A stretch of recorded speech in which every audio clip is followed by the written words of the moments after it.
गमनकर प्यारे आइए। इरशाद टेलीफोन। हुजूर जिस बात से डर दिए थे वही हो गई। पुलिस का रख दो टेलीफोन। अब हुजूर अब जल्दी से सामान छुपा दो और पुलिस के आने के बाद किसी सूरत में भी तुम रसोई घर से बाहर नहीं निकलोगे। अजी मजाल है कि तुम भी खा जाऊं, वहीं का वहीं गढ़ा रहूंगा खोटे की तरियों। और सुनो, तुमसे कोई सवाल पूछा जाए तो उसका कुछ जवाब न देना। और मैं पिताजी तुम फौरन छुप जाओ कहीं।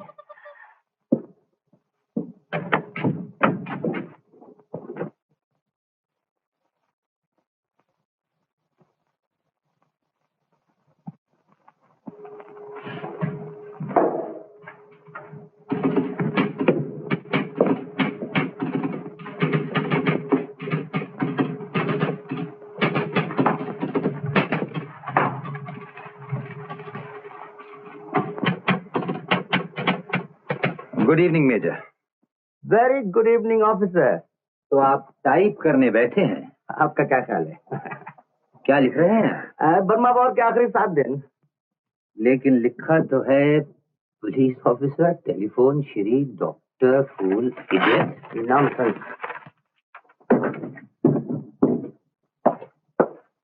ऑफिसर, आपको कुछ खास बात पूछनी है? जी हाँ। आज तीसरे पहर आपने क्या क्या किया? अगर मैं जवाब न दूं तो? मालूम तो मुझे करना ही है मेजर। सो रहा था। जागे कब? 5 बजे। उसके बाद अगर कहूं यही? नो मेजर, आप यहाँ 5 बजे नहीं थे। नॉनसेंस। मैंने कम से कम आपको 5 बार यहाँ फोन किया। बोलिए, 5 और 7 बजे के दरमियान आप कहाँ थे? ऑफिसर, मैं इस सवाल का जवाब देने से इनकार करता हूँ। I refuse to answer. Very good, very good. Jumman Miyan. Jumman Miyan, तुम इनके किसी सवाल का जवाब नहीं दोगे। आप फिक्र मती ना करियो हजूर, अपनी नाप से नपी भी कहेंगे और तोल से तुली भी बोलेंगे। हाँ जी मुकद्दर इस्ताद। 5 और 7 बजे के बीच तुम और मेजर साहब कहाँ थे? आप भला इस वक्त क्या बज रही है सरकार? 7:30। 7:30? अच्छा तो फिर खुद ही सोचो हजूर के खादम ने अपने जवाब की बिस्मिल्लाह अब शुरू की तो मतबल की बात पे आते आते 9 का गजर पर जागा और मेजर साहब खाना बगैर पका रह जागा। क्या हो रहा है? अब बड़े भाई का गला तो घोट लिया अच्छी तरह से, अब आगे बढ़ा गले में। ऑफिसर, अब तो तुम्हारे सवाल का जवाब मिल गया ना? अच्छा, तो आप इस रज्जो बिटौने को लेने गए थे? क्या करता, रज्जो का 4-5 बजे आया, मैं सीधा स्टेशन चला गया। लेकिन पिताजी आपने मुझे टेलीफोन कर दिया होता, मैं जाकर ले आता। बेटे, खुशी का एक पल ऐसा भी होता है कि इंसान सब कुछ भूल जाता है। आप एक दुनिया भूल जाइए पिताजी, लेकिन ये कैसे भूल सकते हैं कि डॉक्टर ने आपको बाहर निकलने से मना कर रखा है। कल भी आपको टेम्परेचर था। अब मैं क्या ये करूं कि हर रोज ड्यूटी पर जाने से पहले ताला लगा दिया करूं दरवाजे पर? अच्छा बाबा, गलती हो गई। अब ये पेटी पिस्तौल उतारो ताकि मेजर और इंस्पेक्टर के बजाय बाप बेटे एक दूसरे की कहे सुने। जाओ। आ रज्जू,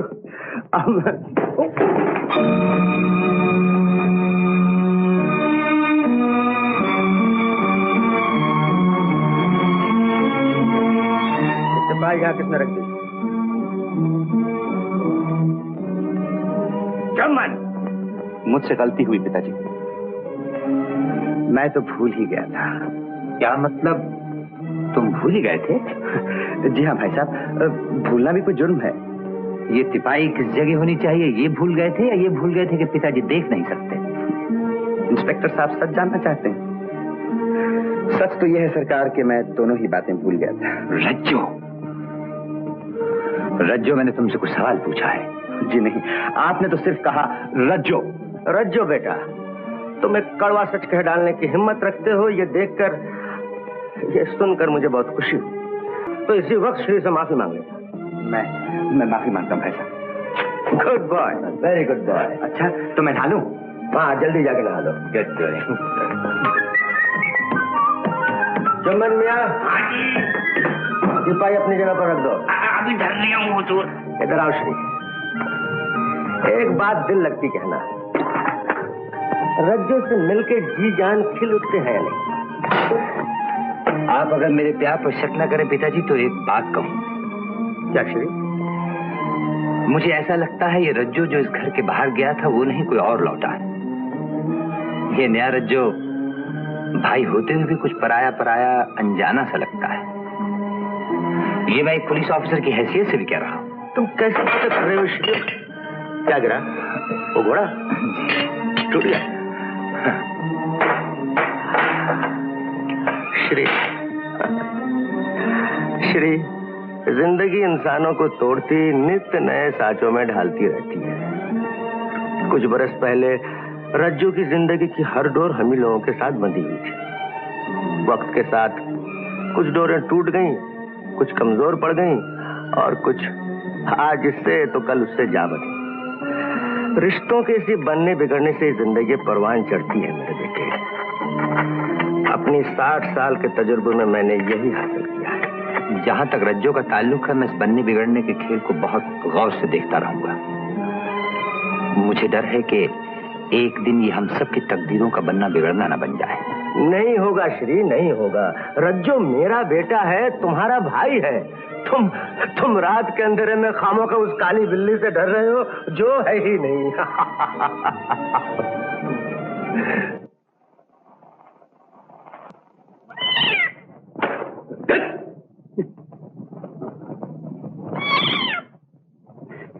सारा दिन मेहनत करने के बाद अगर सर चकराए तो दिन भर स्कूल में पढ़ाना, शाम को 2-2 ट्यूशन करना, ये मेहनत नहीं तो और क्या है। तो इस गिरनी की दवा है गोली नंबर 4 पानी के साथ।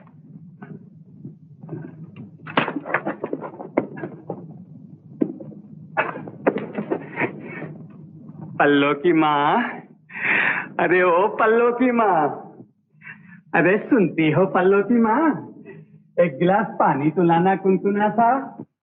पल्लू के पप्पा, बोलो। पहले ये बताओ तुम मेजर साहब के यहाँ वो आए कि नहीं? नहीं, वहां तो नहीं गया। तो फिर पानी का गिलास क्या, दूसरा बर्तन भी रवाना करते हुए घर से।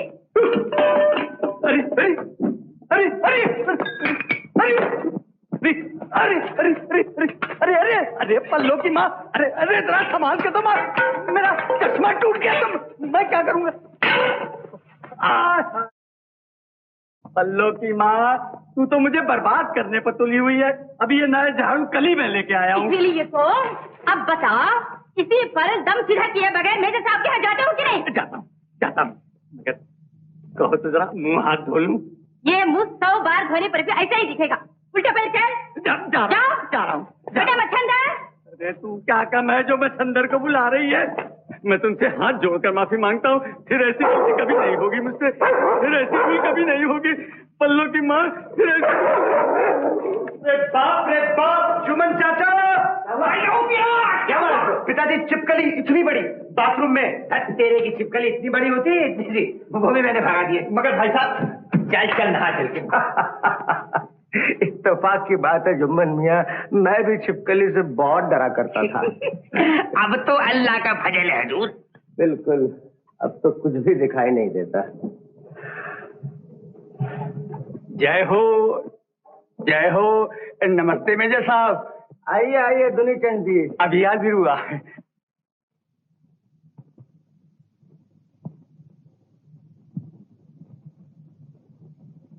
फरमाइए, गाय बराबर दूध दे रही है, बिजली का बिल अदा हो चुका, इनकम टैक्स के फार्म भर दिए गए, हुजूर का हाजमा तो 16 आने दुरुस्त। आपके सब सवालों का जवाब है जी हाँ।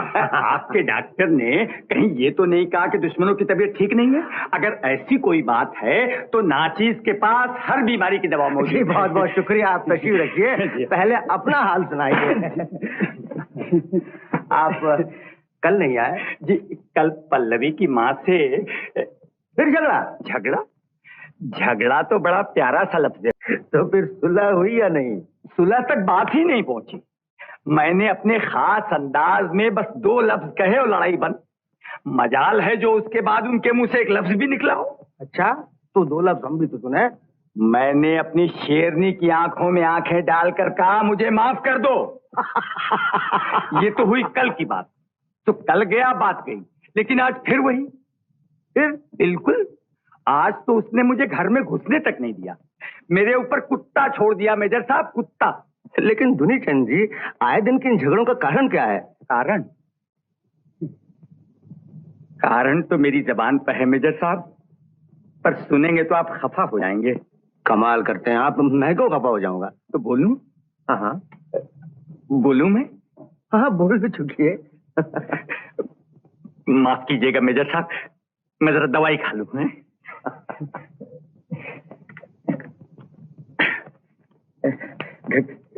घबराहट में अगर दिल तेजी से धड़कने लगे तो 7 नंबर गोली गर्म पानी के साथ। अरे भाई जुम्मन मियाँ, इरशाद मालिक। मास्टर जी के लिए 1 गिलास गर्म पानी ले आओ।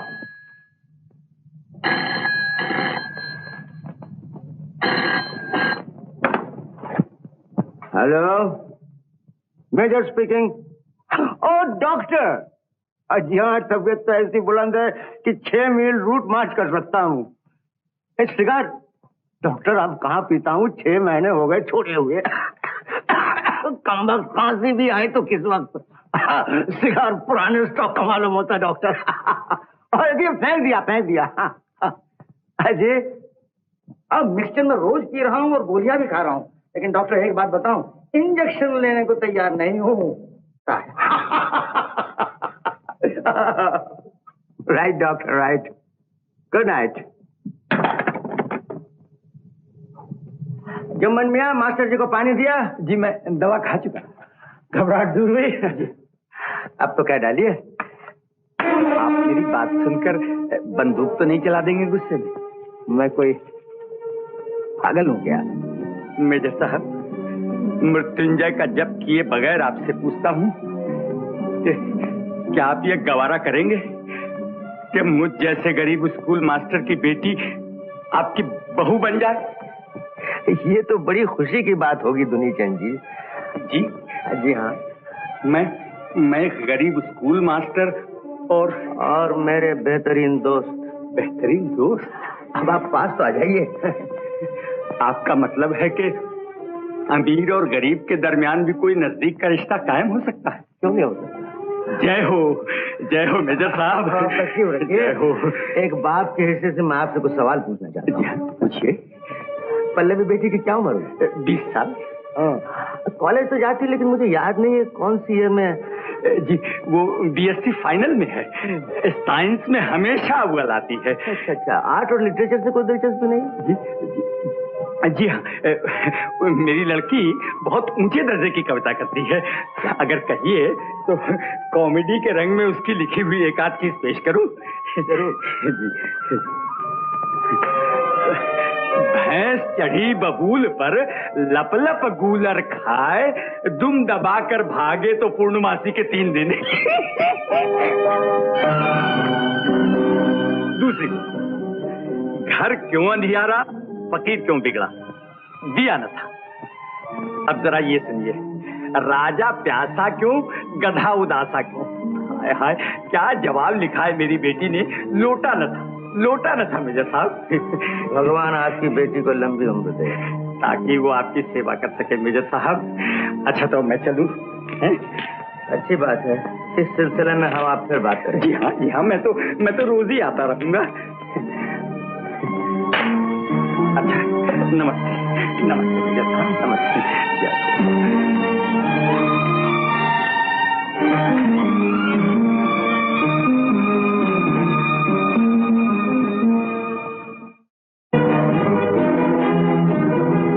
जुम्मन मालिक, अभी मेरे मेहमान ने तुमसे गर्म पानी मांगा था, लेकिन तुमने उन्हें ठंडा पानी दिया। उन्होंने नज्म सुनाना शुरू की। इस पर तुमने हंसकर उनका मजाक उड़ाया। तुम्हें पता था वो मेरे दोस्त हैं, फिर भी तुमने उनकी तौहीन करने की जुर्रत की। और अगर मेरे दोस्त होते हैं तो ये महज एक इत्तेफाक है। जुम्मन, तुमने आज मुझे जलील किया।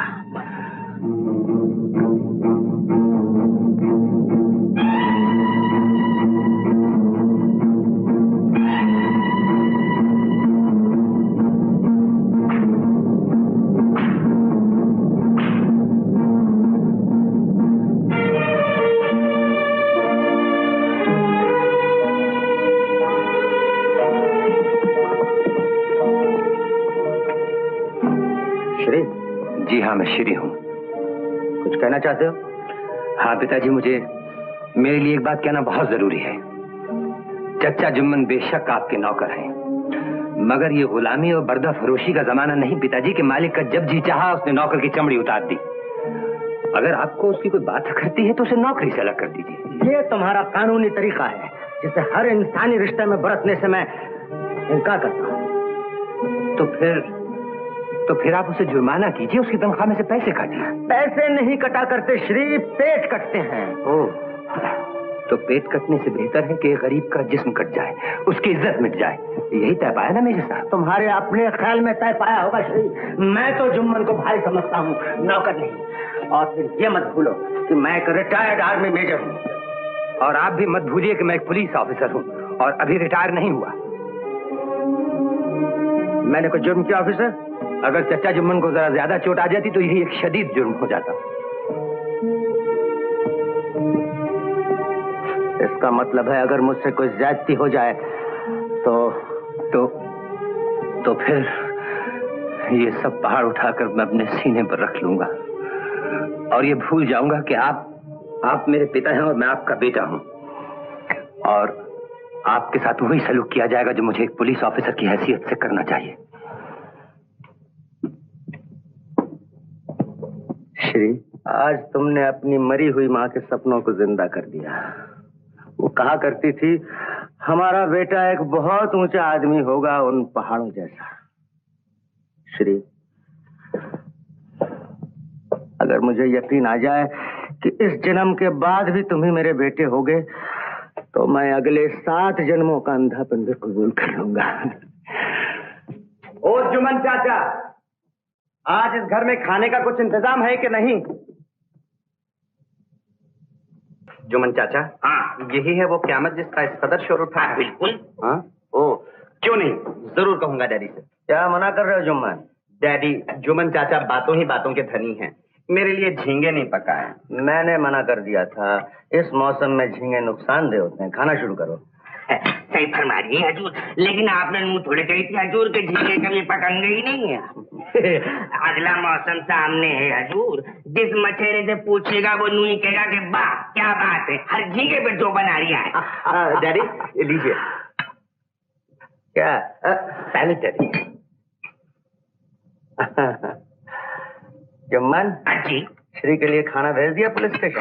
टिफिन कलियर में लगा दिया हजूर, खबरदार ले जाए। आज जुम्मन चाचा, हाँ, जानते हो इस खाने के मुकाबले में हमें हॉस्टल में क्या मिलता है? दिन को मसूर की दाल, सफेद कद्दू की भाजी, एक करेला और प्याज, और शाम को मसूर की दाल, सफेद कद्दू की भाजी, एक करेला और प्याज।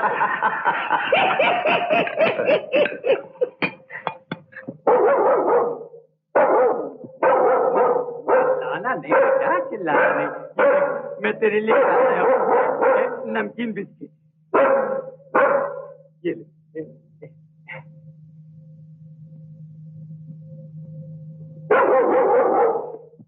अरे तू अपनी जात को बदनाम करता है? सुना नहीं तूने कि कुत्ता कभी नमक हराम नहीं होता है? तभी तो तेरे लिए नमकीन बिस्किट लाया था। बेटा, तेरी माँ जो है ना, वो मेरी धर्म पत्नी है। अपने पिता से कोई इस तरह बर्ताव करता है? तूने सुना नहीं? पिता स्वर्ग, पिता धर्म, पिता ही परमम तप, पितरी प्रीतिमा पन्ने, प्रियंते सर्वदेवता।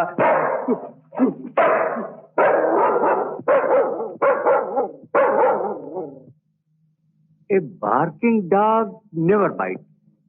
जो भौंकता है वो काटता नहीं है। मैं भी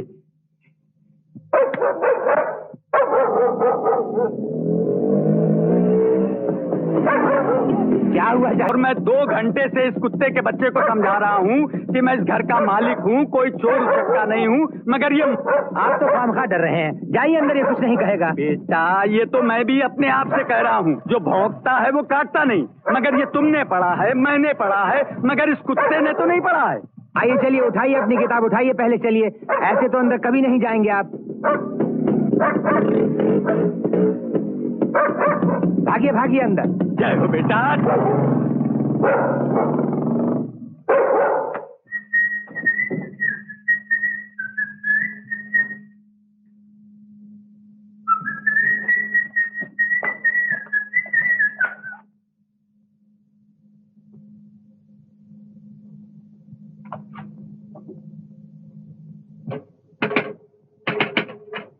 जुम्मन चाचा, मुझे ऐसा लगता है कि बिस्तर बिछाने के लिए कोई और नौकर रखना पड़ेगा। बुरा हो जहन्नम की आग का। कमबख्त पेट में ऐसी लगी कि चचा अपने रज्जू का ऐसो आराम ही भूल गए। तेरी चलो मियां चलो, अमा ये जहर तो फिर कभी भी खा लेंगे। आ जाओ। रज्जू जी। पिताजी इधर आओ।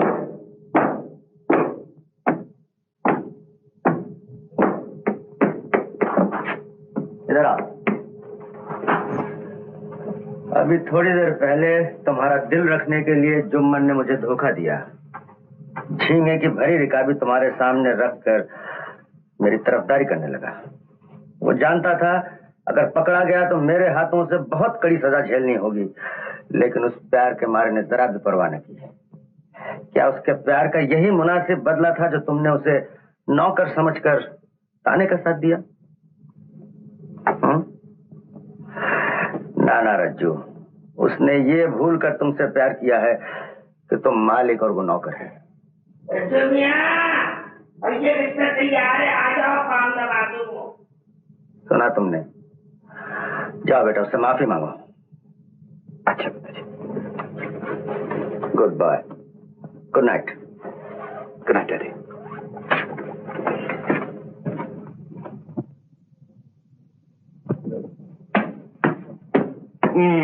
जुम्मन चाचा।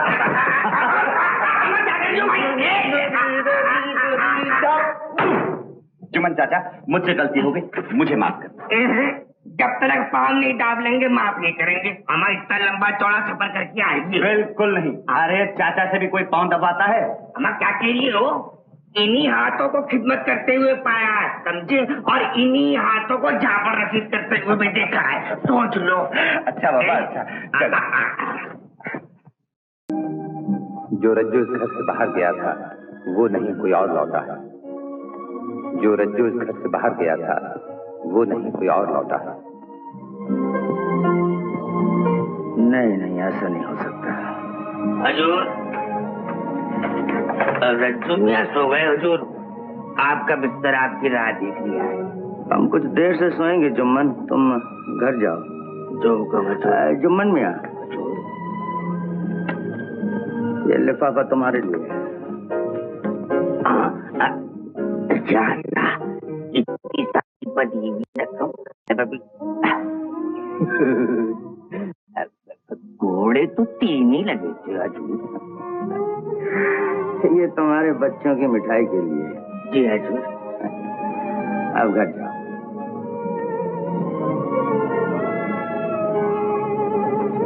सलाम हजूर।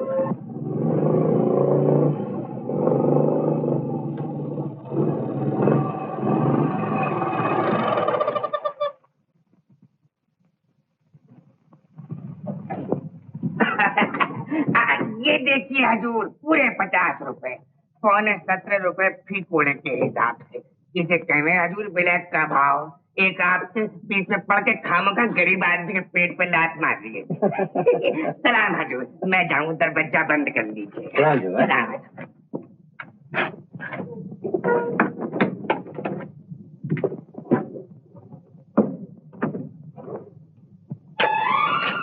पिताजी अभी तक सोए नहीं? मैं तुम्हारा इंतजार कर रहा था श्री। फरमाइए, क्या बात है? श्री, आज रज्जू के बारे में जो कुछ तुमने कहा, क्या वो तुम्हारी अपनी राय थी या किसी रिपोर्ट की? कि एक भाई का प्यार जो आने वाले खतरे की हर्राई को पहाड़ बनाकर देखता है। देखा, मुझे रज्जो के चलन से कुछ दुख पहुंचा था, बस इसीलिए। आज तुमने मेरे दिल से एक भारी बोझ हटा दिया। मैं भी सोचूं कि रज्जू बदल गया है तो इसका डर किसको हो सकता है, वो तो बदलेगा ही। हमारी मनचाही बात तो ये है कि वो बदले तो जैसा आज है उससे बेहतर बन जाए, बुरा ना बने। चलो सोने चलो।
Hello, yes yes. कौन? विमल? मैं रजनीकांत। क्या तय पाया? अकेली? ठीक है। क्या कहा? अरे नहीं मेरी पन्ना, ये तो मोहब्बत की पहली मंजिल है, जहां महबूब और मौत से एक साथ गले मिलना पड़ता है। अच्छा सुनो, आज से तीसरे दिन शाम को 5 बजे कोडी कैनाल में मिलेंगे। हाँ हाँ, बस वही सुसाइड पॉइंट, जहां से लोग कूद के जान देते हैं। सुनो, बाकी बातें बाद में होंगी, इस वक्त शायद पिताजी जाग रहे होंगे। अच्छा अच्छा, गुड नाइट।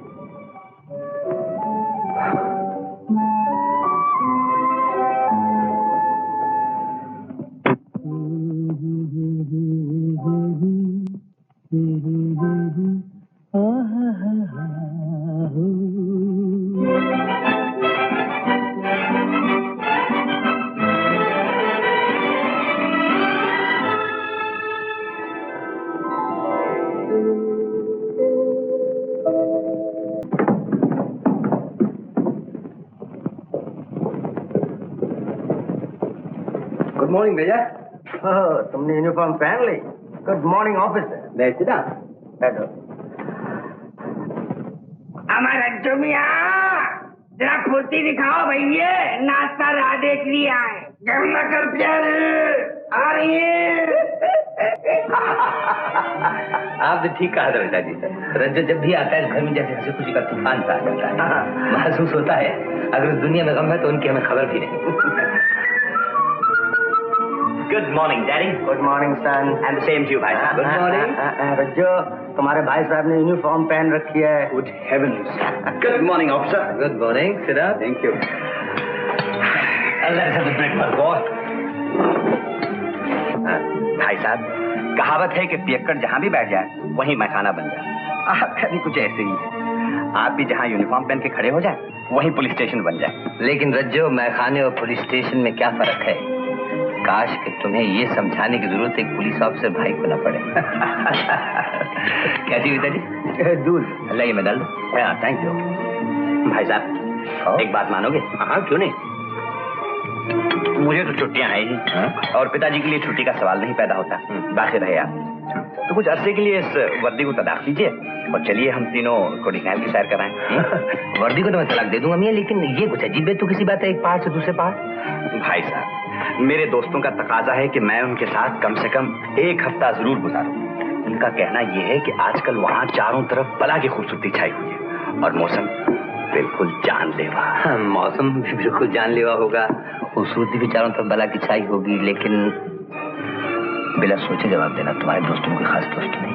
जी अब जवाब देना पसंद है। पकड़ेगा Rajjo. Officer. Thank you officer. Rajjo, बुरा मत मानना, ये एक भाई का प्यार है जो आने वाले खतरे की हर राय को पहाड़ बनाकर देखता है। समझा? राय राह में आए और इस पहाड़ से उस पहाड़ जाना नामुमकिन हो गया। ठीक है, जैसे जिसकी मर्जी। नहीं, घबराओ नहीं, कल तक मैं तुम्हारी और पिताजी की सीट बुक करा दूंगा। भाई मेरी सीट नहीं, मैं तो कुछ ऐसा बन गया हूँ, मेरे लिए हर इंसान का चेहरा खूबसूरत है, हर जगह का नजारा दिलचस्प। वो तो ठीक है पिताजी, लेकिन मैं चाहता था आप चले जाते तो जरा रज्जो का दिल लग जाता। नहीं, रज्जो को अकेला भेज दो, यही तो इसके हंसने खेलने के दिन है। जी अच्छा पिताजी, आप कह रहे हैं तो ऐसा ही हो। Thank you.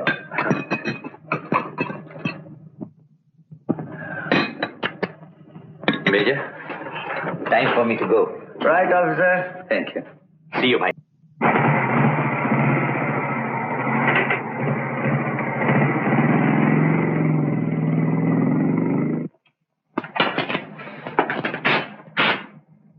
रज्जो। जी पिताजी। दिल जरा झुक गई से, चढ़ा तो दो। अभी ठीक कर देता। मैं टाइप करने जाता हूँ। ये आपकी किताब कब खत्म होगी पिताजी? 4-5 महीने तो जरूर लगेंगे। क्यों? एक बात पूछूं? ये किताब आप किस लिए लिख रहे हैं? वक्त गुजारने के लिए? अब वक्त बाकी कितना रह गया रज्जो, जो गुजारना मुश्किल होगा। ये बात नहीं, जब तक मैं इस किताब को पूरा नहीं कर लेता मुझे चैन नहीं मिलेगा। क्यों पिताजी? रज्जो, उस वक्त तुम करीब साल भर से हो गए, तुम्हारी माँ की तबीयत खराब होने लगी। डॉक्टर ने सलाह दी पहाड़ पर ले जाओ। मैंने ये मकान खरीदा और हम यहाँ रहने लगे। इसी दौरान बर्मा फ्रंट का बुलावा आ गया। बीमारी का बहाना कर सकता था, मगर दिल न माना। लक्ष्मी मुझे अच्छी तरह जानती थी, उसने मुझे हंस के विदा किया। रज्जो, यही हमारी आखिरी विदा थी। लौटने के बाद लक्ष्मी को मैं न देख सका न मिल सका। पिताजी, क्या आप वार खत्म होने तक वहीं रहे? नहीं रज्जो, लड़ाई में मैं सिर्फ 7 दिन हिस्सा ले सका। 7वें दिन मेरी दोनों आंखें जापानी बॉम्ब की नजर हो गईं। लेकिन उन 7 दिनों में मैंने जो कुछ देखा मैं कभी नहीं भूल सकता। वो जवान जिन्हें मैं सिर्फ हुक्म देता था, जिन्हें मैं इंसान नहीं समझता था, जब हंसते हुए मौत के मुंह में कूद पड़े देश की इज्जत बचाने के लिए, हमारी जान बचाने के लिए। मेरा सर झुक गया। आज भी मेरी इस अंधेरू दुनिया में वो सब एक लाइन में खड़े हो जाते हैं। रहमत अली, जमीर खान, ज्ञान सिंह, बारिंदास, एक एक करके सब मेरी आंखों के सामने शहीद हो गए। और तुम्हारा ये जुम्मन चचा, जिसने मेरी जान बचाने के लिए गोलियों की बौछार की कोई परवाह नहीं की। रज्जो, किसी तारीख में इन लोगों का नाम नहीं लिखा जाएगा अगर मैं भी दुनिया से, उनके बाल बच्चों से, उनकी कुर्बानियों का कोई जिक्र न करूं। कोई मैं देखता हूं।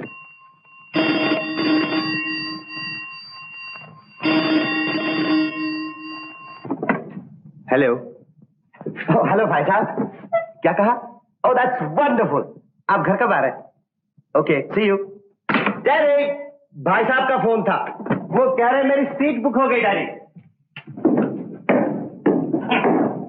घर किया है तो 2 दिन करते, बड़ा ऐसा सुनाई ऐसा क्या? वैसे चले, देर हो जाएगी, आप चले।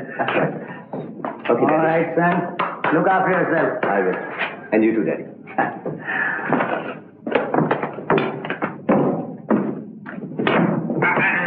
आपको जरी स्टेशन तक छोड़ आऊं हजूर, नहीं तो कल को ताना मारेंगे कि कोई बुजुर्ग छोड़ने भी नहीं आया।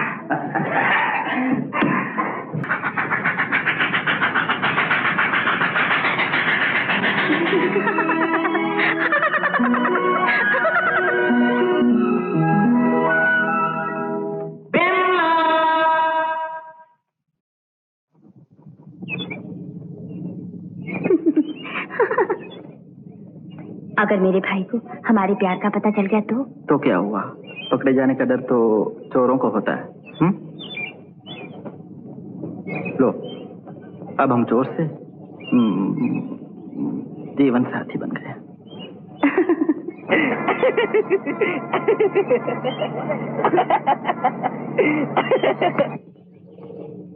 तुम हंस क्यों रहे हो?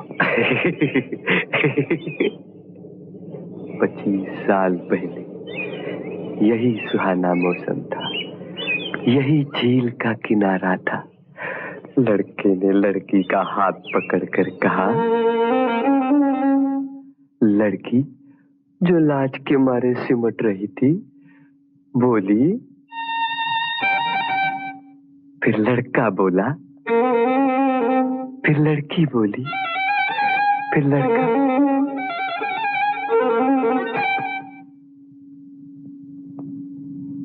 तार टूट गया। हाँ, 25 साल पहले।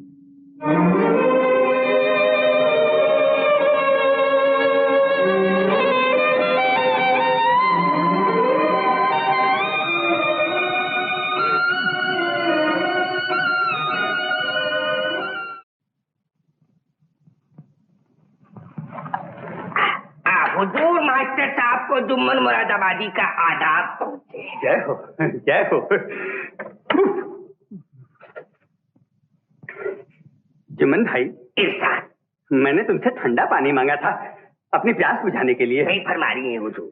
लेकिन तुमने मुझे उबलता हुआ गर्म पानी दिया। जी हाँ, अभी हाल उबाल के लाया हूँ। जुम्मन, मास्टर जी आए हैं क्या? जी हाँ, आज झई तकरीब लिए।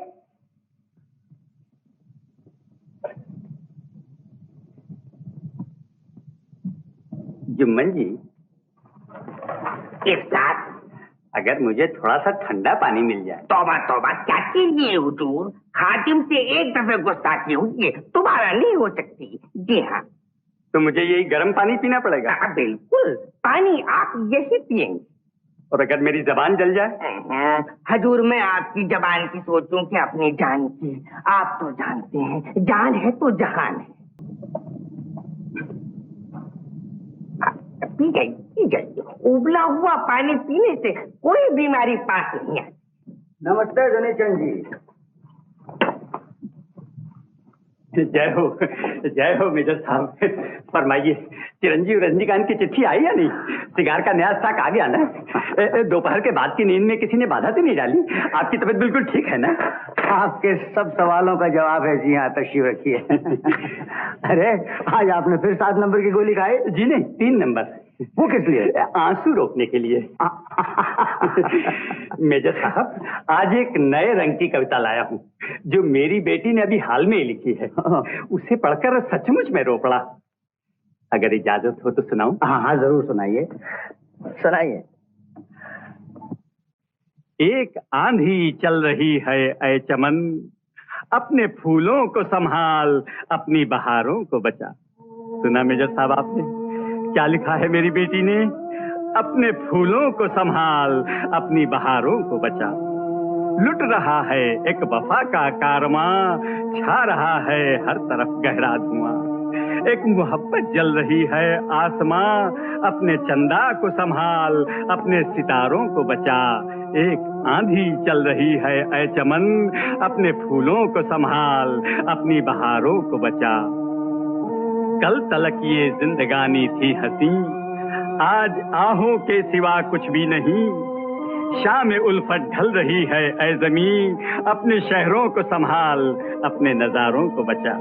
एक आंधी चल रही है ऐ चमन, अपने फूलों को संभाल, अपनी बहारों को बचा। मेजर साहब, मुझे माफ कीजिएगा, मुझे माफ कीजिएगा। अब क्या कह रहे धनीचंद जी, मैं तो आपका शुक्रगुजार हूँ, आपने कितनी अच्छी कविता सुनाई। लेकिन मैं बड़ा शर्मिंदा हूँ मेजर साहब, मुझे तो डूब मरना चाहिए। किस लिए? किस लिए? मेजर साहब, मैं अपने दिल का चोर पकड़कर आपसे माफी मांग रहा हूँ, मुझे माफ कर दीजिए। मैंने अपनी गरीबी से मजबूर होकर आप जैसे देवता को धोखा दिया मेजर साहब। मैंने आपसे झूठ कहा था। मेरी बेटी ने कविता नहीं लिखी है मेजर साहब, उसने कभी कोई कविता नहीं लिखी, उसके बाप दादा ने कविता नहीं लिखी, उसके खानदान भर में कभी किसी ने कविता नहीं लिखी। नहीं नहीं मेजर साहब, मैं आपका दोस्त बनने काबिल नहीं हूँ। मुझे मेरी गरीबी और गरज ने कमीना बना दिया मेजर साहब। मेजर साहब, अब कभी आप मेरा मुंह नहीं देखेंगे मेजर साहब, कभी। धनीचंद जी, धनीचंद जी। चाचा जी, चाचा जी।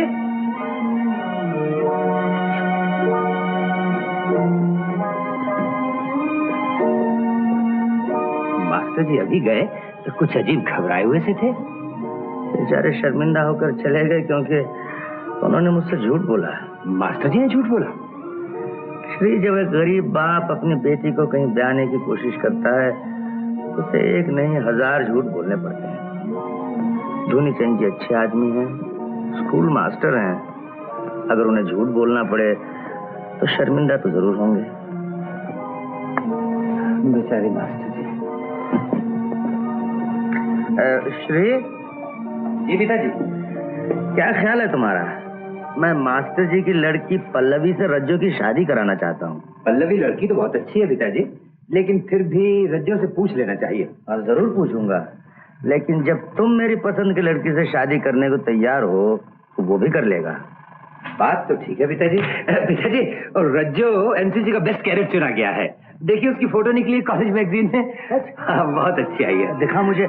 मेरा मतलब है कैसा लग रहा है? बहुत अच्छा लग रहा है, बहुत अच्छा। मुझे तो। कौन सा पेपर है? 7वां पेपर।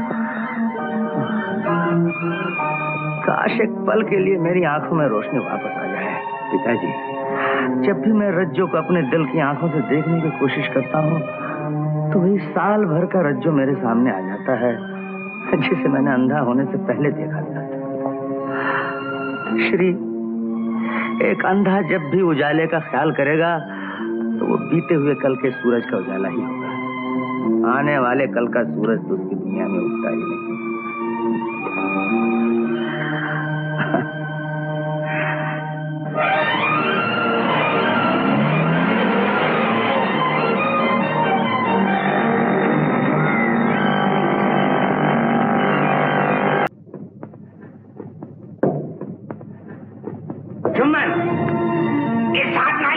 श्रीकांत ड्यूटी पर चला गया। ऊपर कुशल फरमाइए। उससे कहो तैयार होने के बाद फौरन हमसे मिले।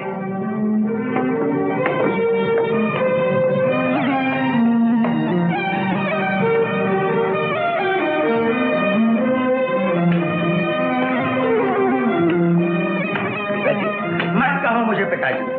जो आदमी प्रमोशन लेने से इनकार करता है सिर्फ इसलिए कि उसकी तब्दीली हो जाएगी, वो मेरा बेटा चलाने का लायक नहीं। मेरी प्रमोशन का लेकिन आपको पता कैसे चला? क्या ख्याल है तुम्हारा?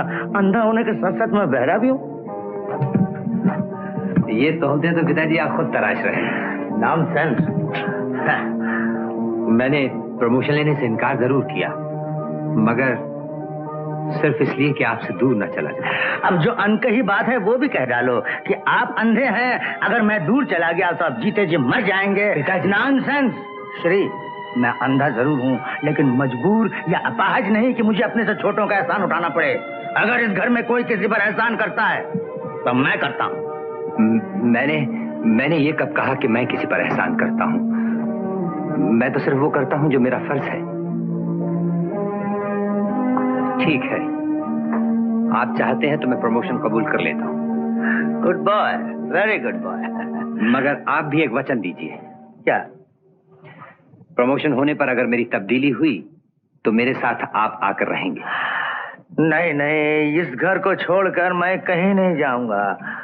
इस घर के कोने कोने में तुम्हारी माँ के सपने बसे हुए हैं। श्री, अगर तुम्हें अपने फर्ज का इतना ख्याल है तो तुम जल्दी से शादी कर लो और अपनी बीवी को मेरी देखभाल के लिए छोड़ जाओ। बहुत अच्छे। आपकी देखभाल करना पिताजी मेरा फर्ज है और मेरी बीवी का फर्ज है मेरी देखभाल करना। वो आपकी देखभाल के लिए यहाँ रहेगी। क्यों? श्री, तुमसे जीतना मुश्किल है। अच्छी बात है, एक बात पर समझौता कर लेते हैं। कहिए। तुम तरक्की और तब्दीली दोनों मंजूर कर लो और शादी के बाद हर महीने 1 हफ्ता मैं तुम्हारे पास जाकर रहूंगा। जैसे आप कहोगे पिताजी। Good boy, good boy. आइए प्यारे।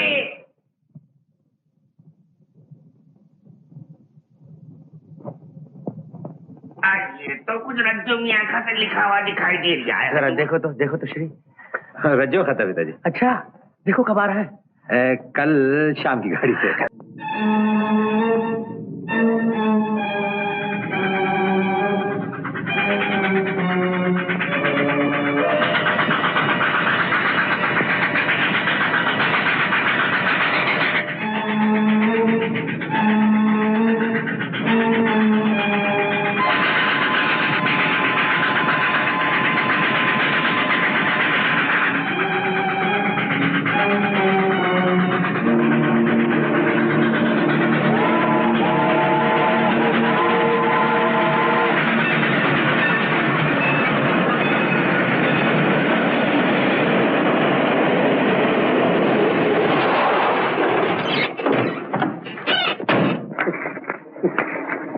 अरे चाचा जी आप, अरे ये क्या खैरियत तो है? खैरियत तो तब होती बेटा कि जो इरादा बांध कर रेल की पटरी पर लेटा था वो पूरा हो जाता। अरे ये सब कुछ का क्या मतलब? मतलब ये कि आज मेरी धर्मपत्नी एक कुत्ता और ले आई है। अरे चाची जी को कुत्ता पालने का शौक होगा। कुत्ता पालने का शौक नहीं बेटा, मुझ पर कुत्ता छोड़ने का शौक है। मैं मेजर साहब को मुंह नहीं दिखा सकता। और इधर चिट्ठी आई है कि पल्लवी बेटी छुट्टी में घर आ रही है। बस पल्लवी की माँ मेरी जान लेने पर तुली हुई है।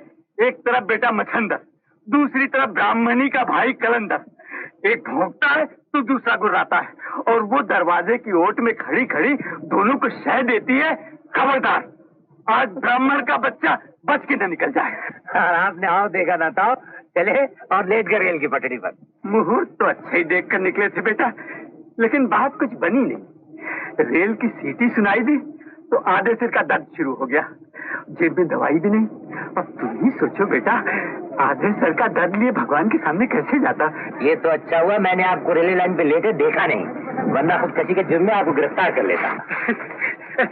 बड़ा पुण्य होगा बेटा, मैं अभी जाकर लेट जाता हूँ रेल की पटरी पर। तुम मुझे जेल भेज दो, एक शेरनी और 2 कुत्तों से तो छुटकारा मिल जाएगा। छुटकारा तो तब मिलेगा चाचा जी जिस दिन आप लगन मंडप मंत्री बनकर हमारे घर आएगी। और आप तो इसका मतलब मेजर साहब ने मेरा अपराध क्षमा कर दिया, ये रिश्ता मंजूर कर लिया? जी हाँ, ये रिश्ता बिल्कुल मंजूर कर लिया। अरे वो तो हर रोज आपका रास्ता देखते रहते हैं, और फिर आज तो रज्जू आ रहा है, मैं उसी को लेने स्टेशन जा रहा हूँ। ये बात पक्की समझिएगा। मैं अभी हाजिर होता हूँ मेजर साहब के सामने। जरा संभल के जाइएगा घर। बेटा श्रीकांत, एक बात याद रखना, जब पिछले जन्म के भाग जागते हैं तो आधे सर का दर्द जरूर होता है। समझिएगा भाग जाग गए आप। जय हो, जय हो।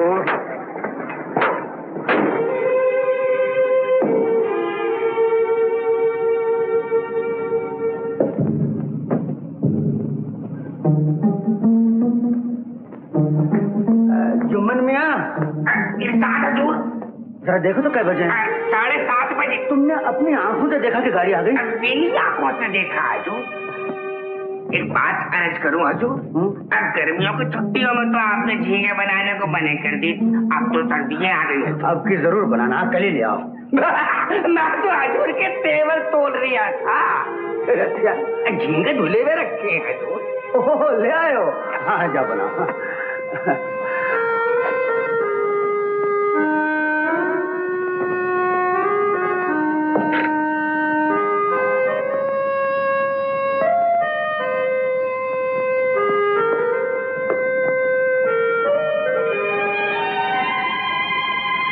जुम्मन मियाँ, तुमने क्या कहा था, कै बजे? 7:30 घंटे हजूर, अब तो 7:31 हो रही है।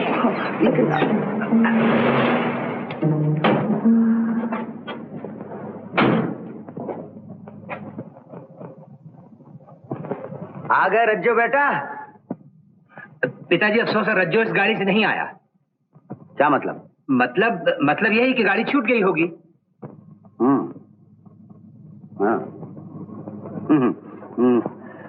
जुम्मन मियाँ, आज झींगे नहीं पकेंगे। नहीं डैडी। मैं क्या करूं भाई साहब, बिना झींगे के मुझसे खाना खाया नहीं जाता। लानत है तुम पे। Sorry. Hi daddy. Hello, how are you? Fine son. अब ऑफिसर, मुझे मालूम था रज्जो तुम्हारे साथ है। बदतमीजी मौत, अलहाम या आकाशवाणी का जमाना लग चुका पिताजी। रज्जो साथ है, ये बात कुछ ताजा सोची हुई लगती है। नॉनसेंस ऑफिसर, तुम उसकी मूंछों के बाल नोच रहे हो जो कदमों की आहट से आदमी को पहचान लेता है। आप कहते हैं तो ठीक ही कहते होंगे। श्री हम आर्मी ऑफिसर्स करके दिखाने वालों में से होते हैं।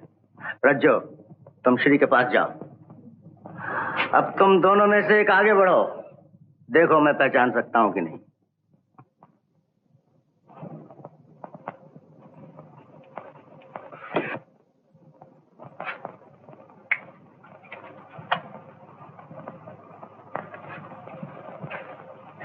मेरे साथ तैयार, हम दोनों में से एक आ रहा है।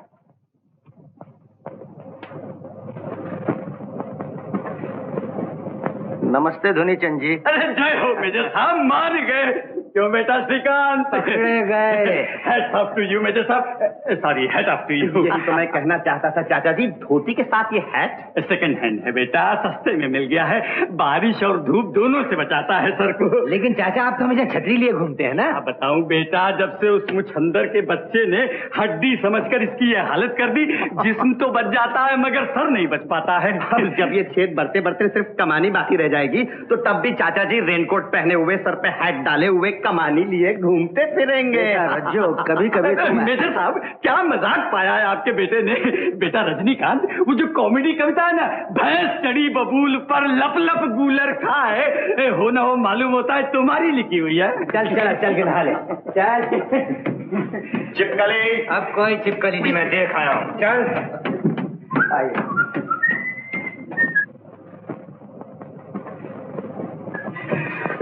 मेजर साहब, आपको कभी आधे सर का दर्द होता है?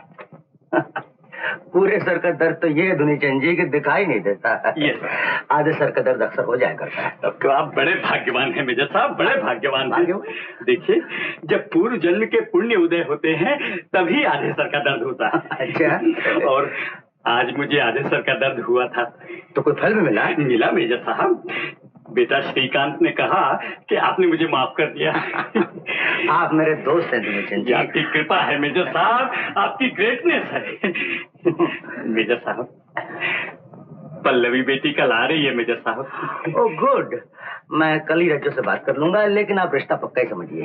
मेजर साहब, माफ कीजिए हजूर मास्टर साहब, पानी पे से खिदमत है। इस गिलास में ठंडा और इस गिलास में गरम। पानी किसने मंगाया था? अब वैसे अपनी तरफ से ले आया हजूर, कभी जरूरत पड़ जाए। जरूरत पड़ जाए? जुम्मन भाई, जरूरत पड़ गई है। मुझे अभी अभी 5 नंबर की गोली खानी है ताकि मैं खुशी से पागल नहीं हो जाऊं। राजा जी सैया के लंबे लंबे बाल, उलझ मत जाइयो, उलझ मत जाइयो, उलझ उलझ। तुम जानते हो ये किसकी फोटो है? जी हाँ, हमारी होने वाली भाभी की। ये जानते हुए भी तुम ऐसा गाना गा रहे हो? पागल तो नहीं हो गए? पागल नहीं भाई साहब, जरा सुन नीचे, जवान हो गया हूं। मालूम होता है जवानी इधर से गुजरी ही नहीं। जवानी इधर से गुजरती तो क्या मैं तुम्हारे इस गाने के साथ ताली बजाता? आपसे तो ताली भी ताल में नहीं बजेगी भाई साहब। ये बताइए कि भाई अगर पुलिस ऑफिसर हो जाए तो क्या वो भाई नहीं रहता? रज्जो, प्रार्थना करना कि जिंदगी के जिस रास्ते पर तुम चल रहे हो उस रास्ते पर कभी मेरी तुम्हारी मुलाकात ना हो जाए, ताकि मुझे तुम्हारे सवाल का जवाब ना देना पड़े।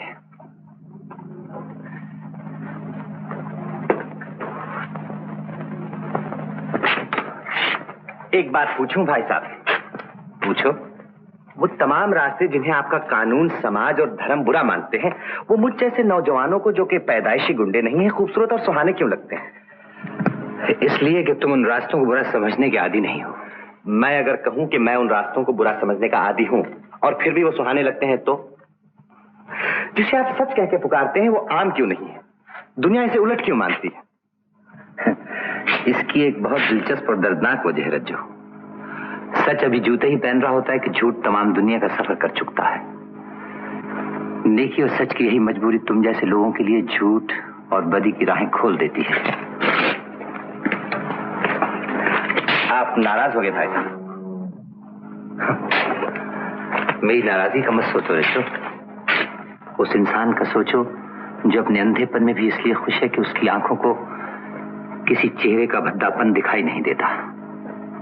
कहीं उन अंधी आंखों को तुम्हारी वजह से रोना ना पड़ जाए, ये ख्याल रखना। Good night. गुड नाइट भाई साहब।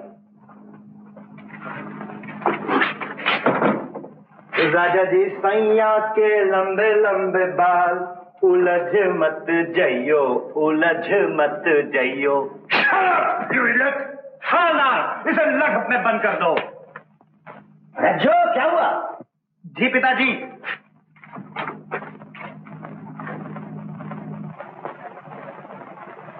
किस पर चिल्ला रहे हो? जी किसी पर भी नहीं डैडी, मैं एक किस्म की रिहर्सल कर रहा था।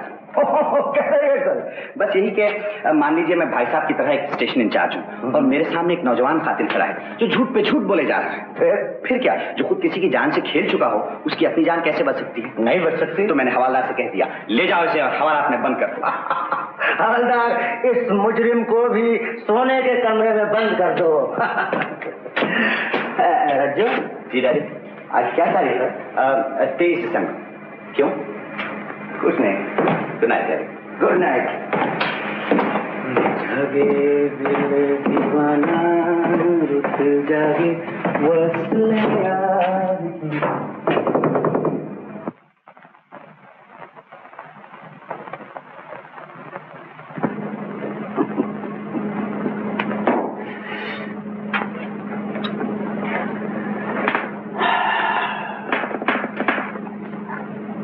युमन।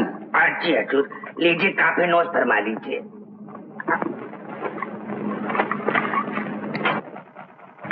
हजूर, लग रहा है कि अपने रज्जू मियां बिल्कुल भूल ही गए। बिल्कुल, वरना अब तक कई बार पूछ चुका होता, आप क्या देंगे भाई साहब, क्या देंगे?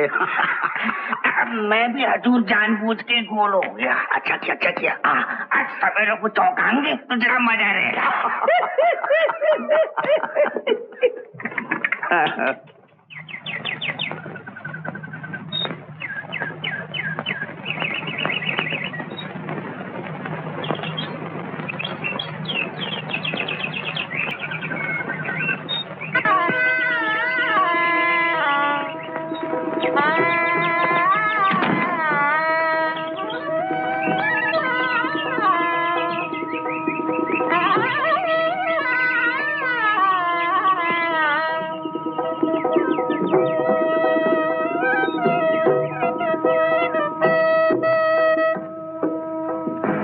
सालगिरह मुबारक।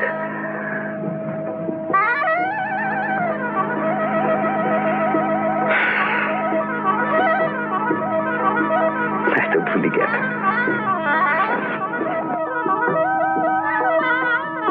रज्जो के लिए घड़ी टेबल पर रख दो।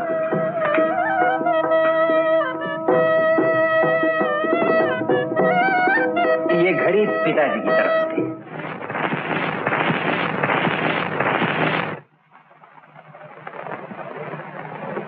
Happy birthday to me. Happy birthday to myself. Happy birthday to me. Thank you, Daddy. मैं तो भूल ही गया था। श्री, कल रात मैंने इसे याद दिलाने की कोशिश की थी, लेकिन फिर भी इसे याद नहीं आया। भाई साहब, रज्जो।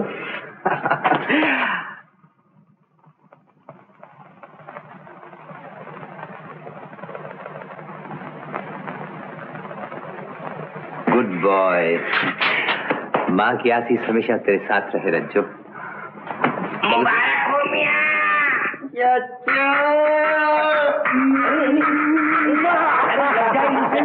अरे लग जाएगी चको।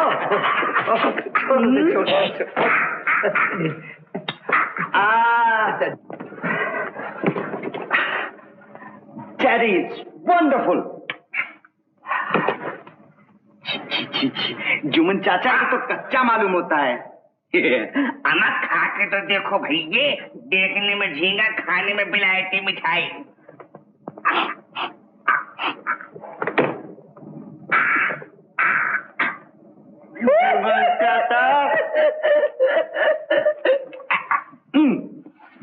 खूब है।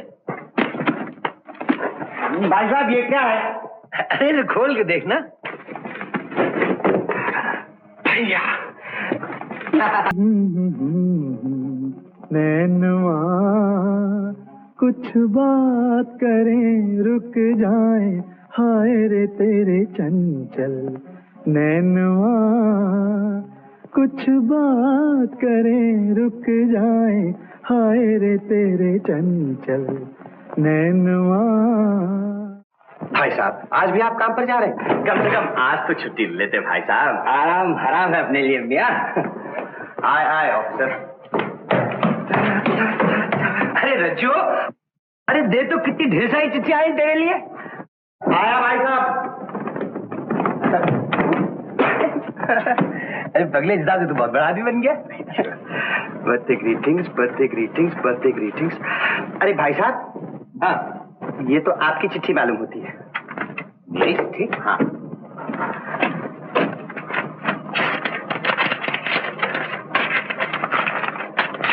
Many happy returns of the day, Mohan.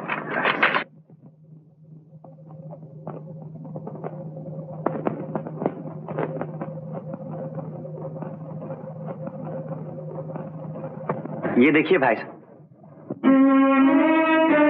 आप परेशान नजर आ रहे हैं भाई साहब, क्या बात है चिट्ठी में?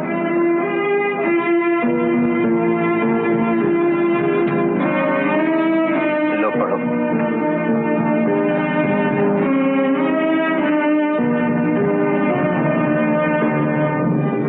प्रिय कांत, कल तुमसे मिलने हॉस्पिटल गई थी। पता चला तुम चले गए, जाने से पहले मिलने तक नहीं आए। लेडी डॉक्टर का कहना है अब रात ज्यादा दिन छुपाया नहीं जा सकता। मुझे हमेशा डर रहता है भैया को मेरी मौजूदा हालत का अंदाजा ना हो जाए, इसलिए मैं तुमसे मिन्नत करती हूँ कि मुझ गरीबन पर तरस खाओ और फौरन चले आओ। एक ही तुम्हारी हीरे की अंगूठी है जो मुझे आने वाले कल की खूबसूरती का यकीन दिलाती है। मैं इसी उम्मीद के सहारे जी रही हूँ और बेचैनी से तुम्हारा इंतजार कर रही हूँ। तुम्हारी बिमला प्रभु।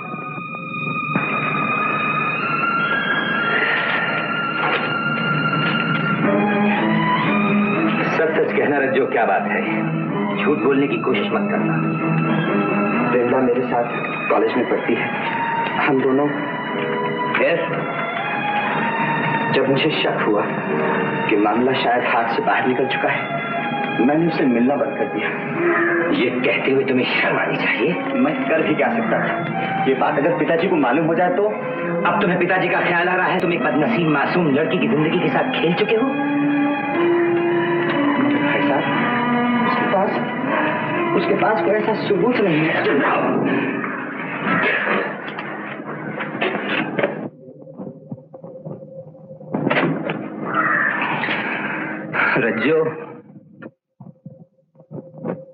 रज्जो, जमीर को सबूत की जरूरत हमेशा नहीं पड़ती। तुम एक नेक बाप के बेटे हो, तुम्हारा फर्ज है कि तुम उस लड़की की लाज बचाओ, उससे शादी करके उसे घर ले आओ। लेकिन भाई साहब, ये बात मैं डैडी को कैसे समझाऊंगा? तुम क्या समझते हो रज्जो, इस बात का क्या पिताजी को पता नहीं लगेगा? ये लड़की की पहली पुकार है जो सिर्फ हम दोनों तक पहुंची है। कल यही पुकार एक चीख बनकर तमाम दुनिया में फैल जाएगी और उस वक्त पिताजी के अंधेपन में एक ना मिटने वाली मायूसी का अंधेरा हमेशा हमेशा के लिए छा जाएगा। रज्जो, क्या हो रहा है? ये सुबह सुबह अंधेरे की क्या बातें हो रही हैं? कुछ नहीं पिताजी, एक चिट्ठी आई थी, मैंने लिफाफा खोल लिया, लेकिन पता नहीं लगा चिट्ठी मेरी है या रज्जो की है। क्यों इसमें गलत फहमी की क्या बात है? तुम्हारा नाम है श्रीकांत, इसका नाम है रजनीकांत। वो तो ठीक है पिताजी, लेकिन लिफाफे पे श्रीकांत लिखा हुआ है, श्री अलग और कांत अलग।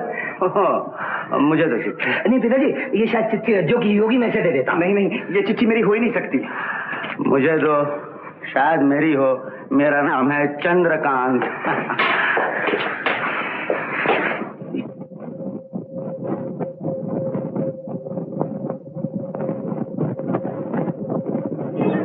भाई साहब,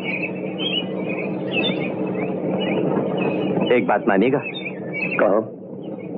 पिताजी को अभी कुछ मत बताना। ठीक है, मैं अपनी तरफ से कुछ नहीं कहूंगा, लेकिन तुम भी वादा करो जितनी जल्दी हो सके तुम उस लड़की से शादी कर लोगे। मुझे सोचने का वक्त दीजिए भाई साहब। सोच लो, लेकिन एक बात याद रखना रज्जो, अगर वो लड़की तबाही के मोड़ तक पहुंच गई तो मैं उसका हमदर्द और तुम्हारा दुश्मन बन जाऊंगा।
लो, अनार का रस पी लो।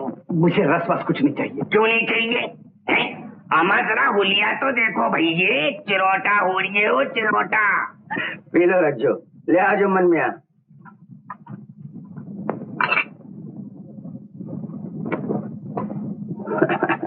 लिया?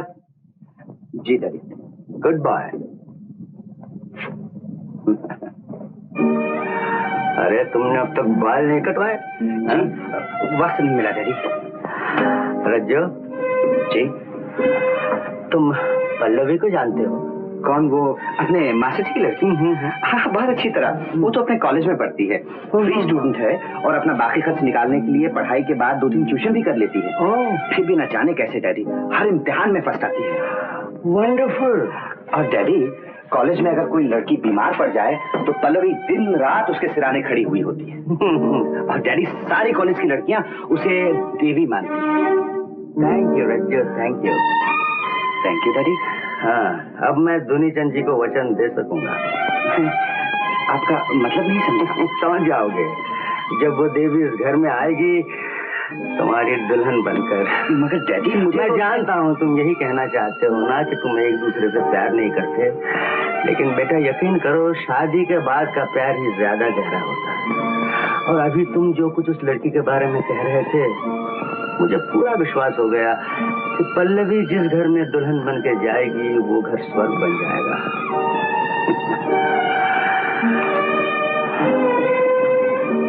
अच्छा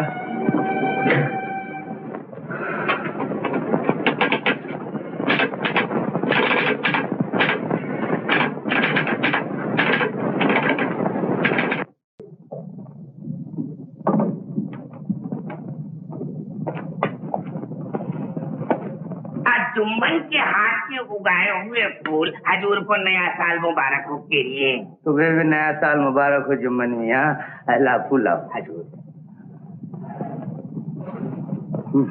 जुम्मन मियाँ, जब अपने हाथ के उगाए हुए फूल खिलते हैं क्या उतनी खुशी नहीं होती जितने अपने बच्चों को जवान होते देखकर?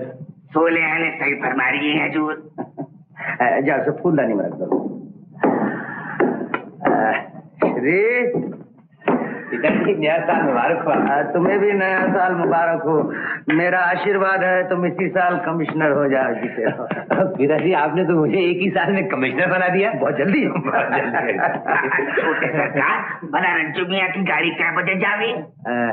9 बजे जाती है जुम्मन मियाँ। हाँ तो फिर हजूर मैं सामान ठीक कर लूँ अभी से। श्री मैंने रज्जू से कहा था एनसीसी का ड्रेस पहन के मेरे सामने जरा आए, देखो तो क्या कर रहा है। पिताजी ड्रेस ही पहन रहा है, आता ही होगा। अच्छा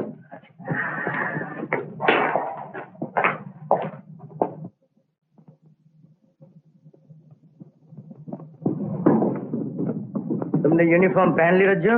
yes sir. Forward march, left right out, stand at ease. Happy new year daddy. Happy new year Rajju, happy new year. हाँ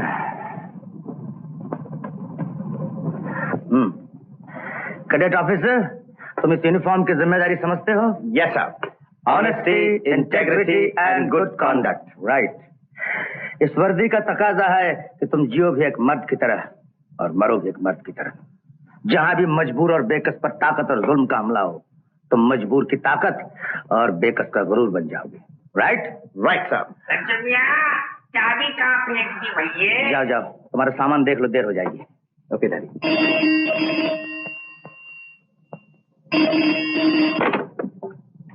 हेलो, मेजर चंद्रकांत, फोनोग्राम? जी हाँ, पढ़ दीजिए please, thank you.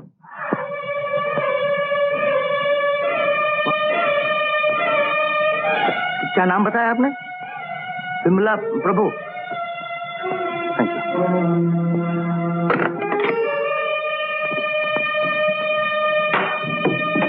Shri ji पिताजी।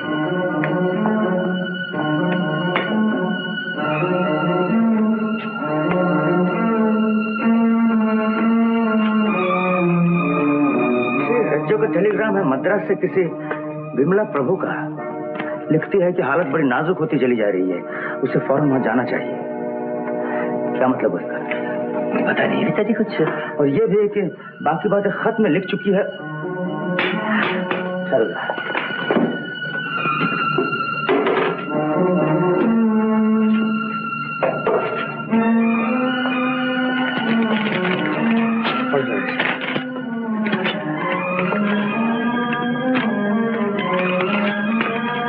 पढ़ो, खामोश करो। जी पिताजी पढ़ रहा।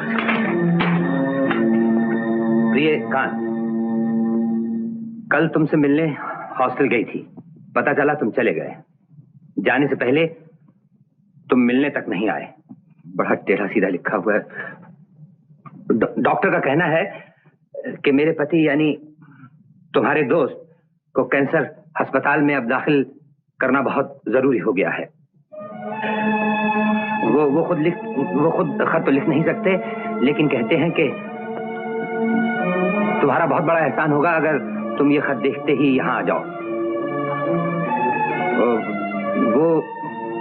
वो ये भी कहते हैं कि तुम पहले भी अपनी कीमती अंगूठी देकर हम पर बहुत बड़ा एहसान कर चुके हो, मगर आज तो हमें उससे भी बड़ी मदद की जरूरत है।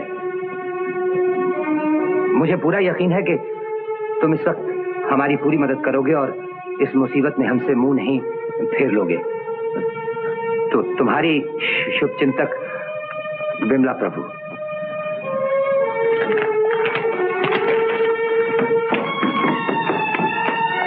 अभी तुम्हारे दोस्त की बीवी बिमला प्रभु का फोनोग्राम आया था और मैंने तुम्हारे बारे में बिना सोचे गलत राय कायम कर ली थी। आई एम वेरी सॉरी रज्जो। वो तो श्री ने जब ये खत पढ़ के सुनाया तब मुझे सारी बातें मालूम हुई। Rajjo, I am very proud of you. तुम्हारी जगह मैं भी यही करता। मुझे बड़ी खुशी है तुम अपने दोस्त की मदद कर रहे हो। रज्जो, मैं कपड़े बदल कर अभी आता हूँ। 10 मिनट में हमें स्टेशन पहुंचना है। सुनो बेटा, मेरे स्टडी से मेरा बटुआ ले आओ। जी अच्छा पिताजी। जम्मान, सामान बन चुका? कभी का बन चुका हजूर। गाड़ी में रख दो। दो का हजूर।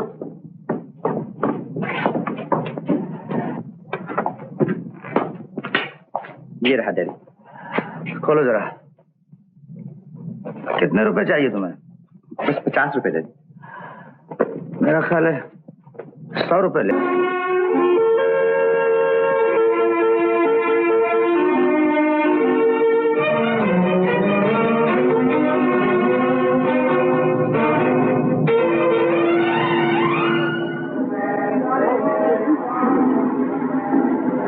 वहां पहुंचते ही फौरन उस लड़की से मिलकर शादी की बात तय कर लो, और अगर कोई अड़चन हो तो मुझे बुला लेना। सोच क्या रहे हो? कुछ नहीं भैया, बस यही कि पिताजी को कैसे समझाऊंगा। पिताजी को समझाने का जिम्मा मेरा रहा। उन्हें दुख तो जरूर होगा, लेकिन तुम अगर अपनी जिम्मेदारी से भाग जाओगे तो उनका ऊंचा सर हमेशा के लिए झुक जाएगा। रजनी, अगर कोई मुश्किल पेश आए तो मुझे फौरन खबर देना। Best of luck.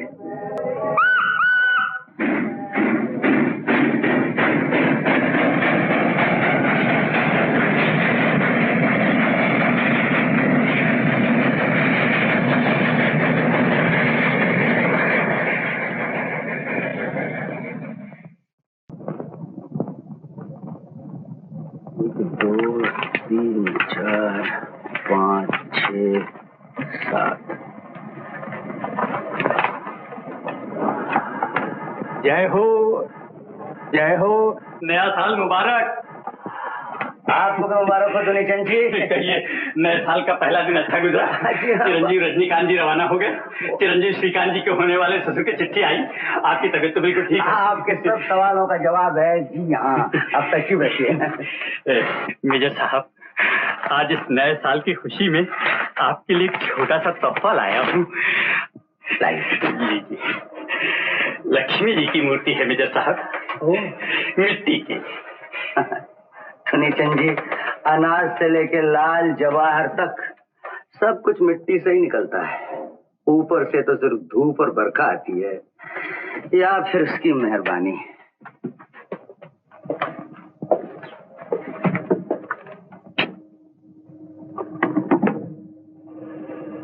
लक्ष्मी, लेकिन आपने तो मुझे शर्मिंदा कर दिया दुनीचंद जी। अब बताइए मैं आपको क्या तोहफा दूं? तोहफा क्या मेजर साहब, मैं तो पहले ही आपके सामने झोली फैला चुका हूँ। अगर आप पल्लवी के संबंध के लिए हाँ कह दें। लीजिए मैंने कह दिया हाँ। जय हो मेजर साहब, जय हो। मुझे सब कुछ मिल गया मेजर साहब, मुझे सब कुछ मिल गया। इसी बात पर आप मेरी तरफ से एक छतरी खरीद लीजिए। जी हाँ, 3 रुपए में बहुत अच्छी पुरानी छतरी मिल जाएगी। अच्छी पुरानी क्यों, 20 रुपए में अच्छी नहीं खरीद लीजिए। ऐसा जुल्म न कीजिए मेजर साहब, नई छतरी खरीदना मेरे लिए मौत खरीदना हो जाएगा। क्यों क्यों? बेटी का ब्याह पक्का हो गया, ये सुनकर मेरी शेरनी का मुंह बंद हो जाएगा ये तो तय है, लेकिन नई छतरी देखकर वो फिर मुंह न मारे ये नामुमकिन है। आप यकीन मानिए मेजर साहब, शादी से लेकर आज तक मैंने अपने लिए एक भी नई चीज नहीं खरीदी। आप कह दीजिएगा कि ये तोहफा मेरी तरफ से है। कह तो दूं, मगर वो यकीन करे तब ना। जरूर यकीन करेंगी। आइए।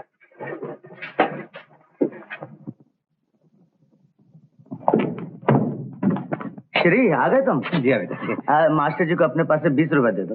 मेजर साहब, मेरी ब्राह्मणी मुझे जिंदा नहीं छोड़ेगी। फिक्र न कीजिए, मेरा जिम्मा मास्टर जी है। लीजिए।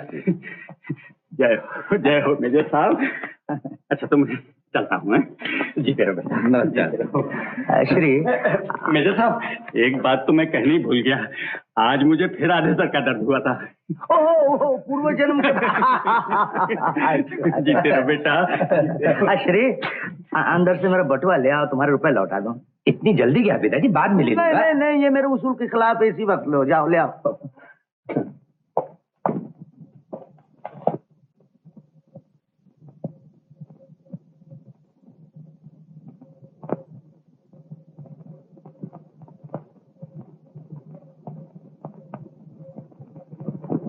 लीजिए बेटा जी। खोलो जरा।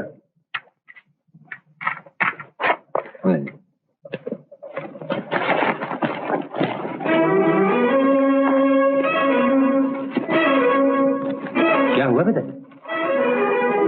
इसमें 1000 रुपए का बंडल था। नहीं है क्या? नहीं, रज्जू ने तो सिर्फ 100 रुपए लिए थे।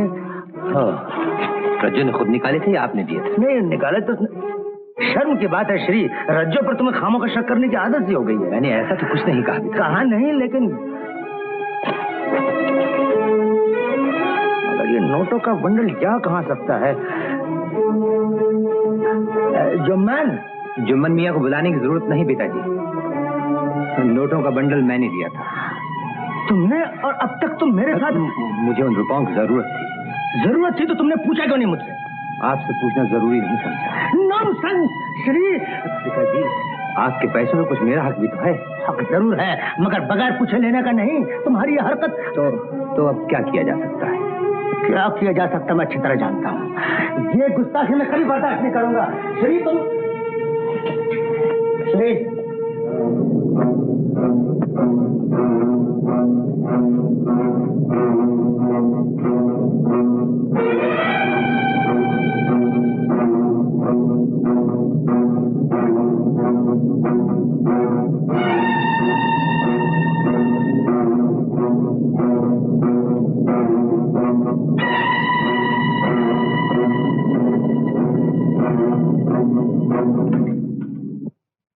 ये तुम्हारी पहली गलती है। मैं तुम्हें ऐसी सजा दूंगा कि तुम अपनी इस गलती को महसूस कर सको। मेजर साहब, 15 मई को ज्येष्ठ मास शुरू होता है, परंतु ज्येष्ठ मास में ज्येष्ठ पुत्र अर्थात चिरंजीव श्रीकांत का विवाह नहीं हो सकता। अच्छा? और 1 मई से 6 मई तक काशी विश्व पंचांग के अनुसार कोई मुहूर्त नहीं। हालांकि गीता प्रेस के पंचांग के अनुसार 5 मई को एक मुहूर्त है। चलिए मैं बिल्कुल उलझ गया हूँ। आप ये बताइए, लड़कों का ब्याह इस साल हो सकता है या नहीं? हो क्यों नहीं सकता है मेजर साहब? इन दोनों पंचांगों के अनुसार 11 मई की गोधूली लग्न सबसे अच्छा मुहूर्त है। ओह, तब तो बहुत अच्छा हुआ। 11 मई को दोनों लड़कों का ब्याह एक साथ ही कर दूंगा। बिल्कुल ठीक है मेजर साहब, तब तक मेरे इंश्योरेंस के पैसे भी मिल जाएंगे। जुम्मन मियाँ, इरशाद हजूर। मास्टर जी का मुंह मीठा कराओ। अभी करा रहा हूँ हजूर।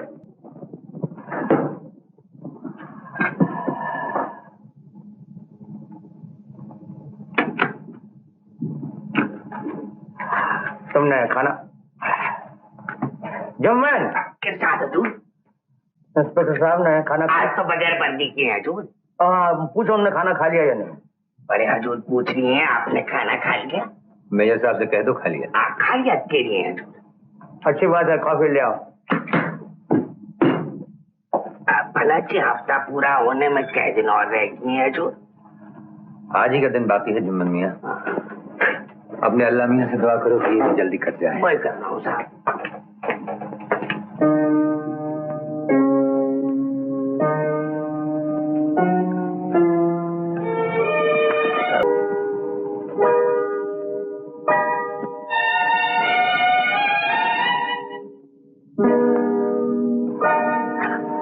विल्सन ने कहा था रात को टेलीफोन करके वो कॉफी। जी हजूर। जुम्मन मियाँ बड़े सरकार से पूछो हम उनके लिए कॉफी बनाए। हजूर कॉफी बनाए? हाँ बनाओ भाई, उसमें जुम्मन हजूर इंस्पेक्टर साहब से कहो कि मेरी कॉफी में शक्कर कम और दूध बिल्कुल नहीं। शक्कर कम और दूध बिल्कुल नहीं। जुम्मन चाचा मेजर साहब से कह दो कि रात के वक्त स्ट्रॉन्ग कॉफी पीना डॉक्टर ने कहा है सेहत के लिए अच्छा नहीं है। अच्छा नहीं है हजूर। जुम्मन हजूर इंस्पेक्टर साहब को याद दिला दो कि मैं एक फौजी अफसर हूँ। फौजी अफसर हैं? जुम्मन चाचा मेजर साहब से कह दो वो ये मत भूले कि वो फौजी ऑफिसर हैं नहीं थे। जुम्मन हजूर काफी नोट फरमाइए।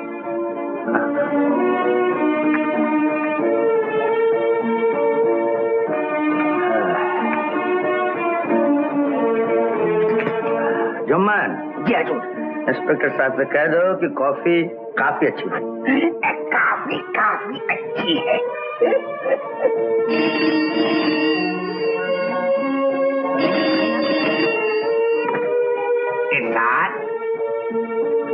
इरशाद कौन सा बात कर रही हैं?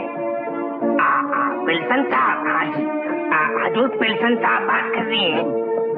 Yes mister Wilson, major Chandrakant speaking. What? Oh really? I am very happy. Thank you mister Wilson, thank you. Good night, good night. Wilson नहीं विल्सन।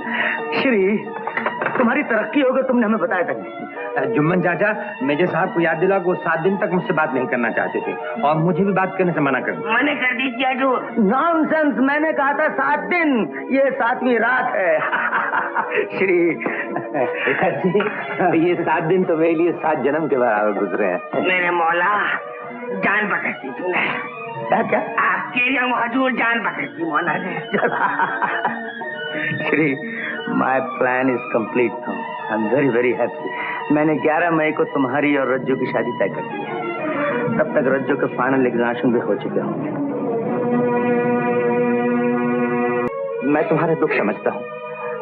तुम इसीलिए डर रही हो ना कि तुम्हारे माँ बाप नहीं, सिर्फ एक ही भाई है जिसने तुम्हें बेटी की तरह पाला है और उन्हें इस बात का पता चल गया तो क्या होगा। लेकिन बिमला तुम डरो मत, ये बात उन तक नहीं पहुंचेगी, हम पहुंचने नहीं देंगे।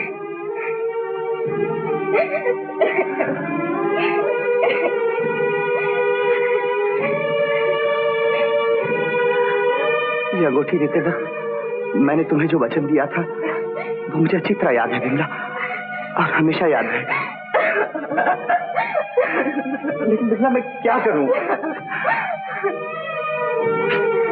पिताजी से बात करने का मौका ही नहीं मिला, ऊपर से तुम्हारी चिट्ठी और तार मिली। मैं समझ गया कि तुम कितनी परेशान होगी, इसीलिए फौरन चला आया। बिमला बिमला मैंने डॉक्टर से बात की है, उसने वादा किया है कि हमारी हर तरह से मदद करेगा और फिर तुम पे कोई उंगली नहीं उठाएगा। बिमला नहीं काश नहीं, एक पाप तो मैंने किया। मैं नहीं चाहती कि अभी खून भी कर बैठूं, वो भी एक नन्ही सी जान का जिसने दुनिया में अभी आंख भी नहीं खोली। बिमला तुम समझती क्यों नहीं? मैं तुमसे प्यार करता हूँ, शादी करना चाहता हूँ, लेकिन मुझे वक्त तो चाहिए पिताजी से बात करने के लिए। तुम खुद सोचो, उससे पहले तुम्हारी इस हालत का तुम्हारे भाई को पता चल गया तो क्या होगा? नहीं जाओ, यहाँ से जाओ, जाओ। बिमला मेरी बात मान लो। जाओ, जाओ, यहाँ से जाओ।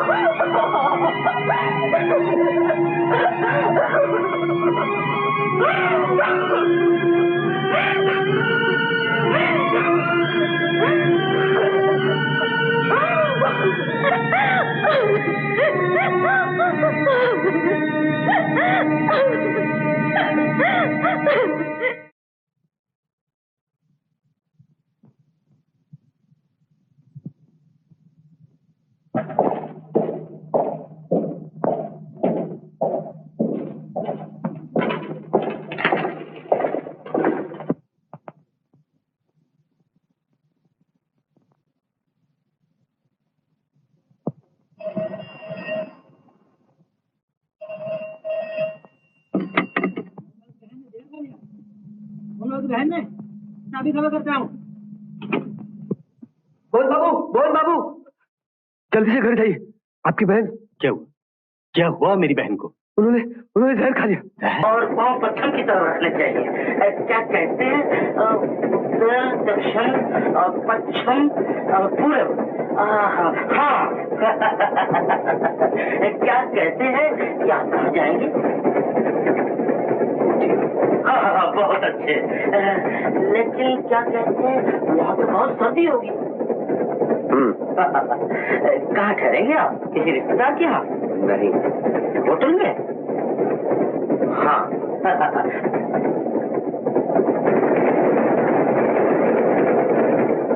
लीजिए, सिर्फ लीजिए।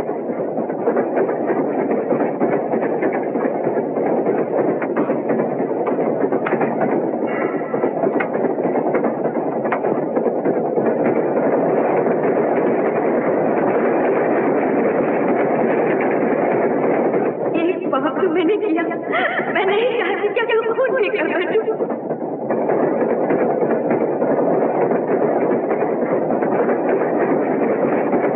कैसे तूने प्रीत रची भगवान, बाप करे बाकी बड़े पुण्यवान।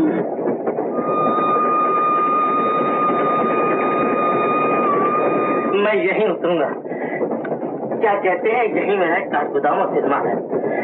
वो देखिए दिखाई देता है ना, वो जहाँ के पीछे, वही मेरा सिनेमा है। क्या कहते हैं, अगले 2 स्टेशन आपको अकेला ही जाना पड़ेगा। आधे घंटे का रास्ता है, बस देखते देखते कट ही जाएगा। लो, क्या कहते हैं, स्टेशन आ ही गया।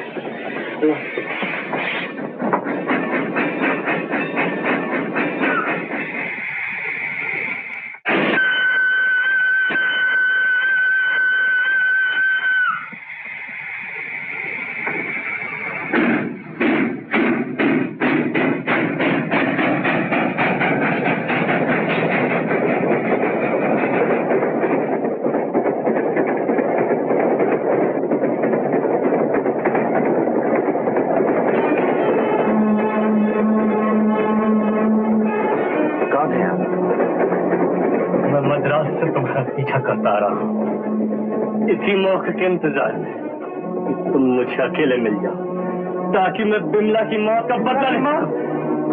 हाँ, बिमला की मौत। ये नामुमकिन है, ऐसा नहीं हो सकता, ऐसा नहीं हो चुका। तुम उसकी मौत के जिम्मेदार हो, तुम उसके खूनी हो, तुम उसके खूनी हो, खूनी हो, खूनी हो, खूनी हो।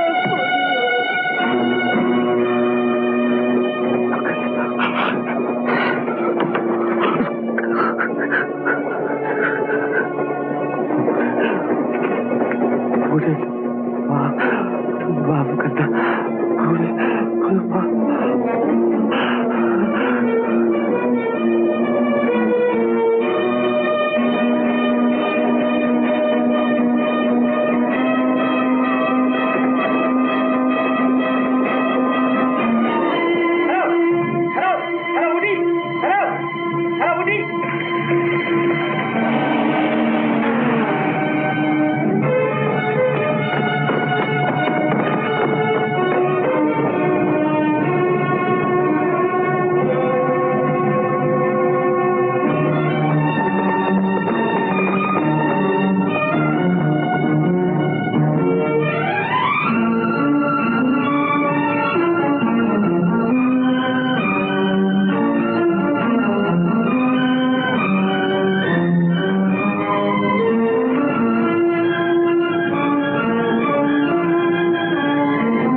कौन है? जी मैं हूँ इंस्पेक्टर खन्ना। ओ खन्ना, क्या बात है? हमें खूनी का पीछा कर रहे हैं। आपने किसी को अंदर दाखिल होते तो नहीं देखा? देखा, तुम जानते हो मैं अंधा हूँ। सॉरी, मेरा मतलब है घर में किसी और ने देखा हो? इस वक्त कोई घर में है नहीं खन्ना। अगर आपको एतराज न हो तो घर की तलाशी। हाँ जरूर, तुम्हें तो अख्तियार है, लेकिन कोई जरूरत नहीं। घर की खिड़कियां दरवाजे सब बंद हैं, कोई दाखिल नहीं हो सकता। अब फिर भी आ सकते हो। It's all right. तकलीफ के लिए माफी चाहता हूँ। Good night. 44। Good night.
जानबूझकर गलत चाबियां रखी।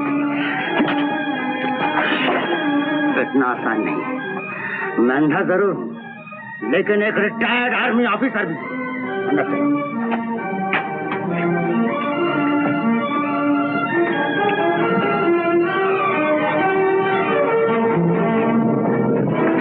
खबरदार से भागने की कोशिश। खून पर गोली चलाते हैं मुझे जरा भी झिझक नहीं होगी।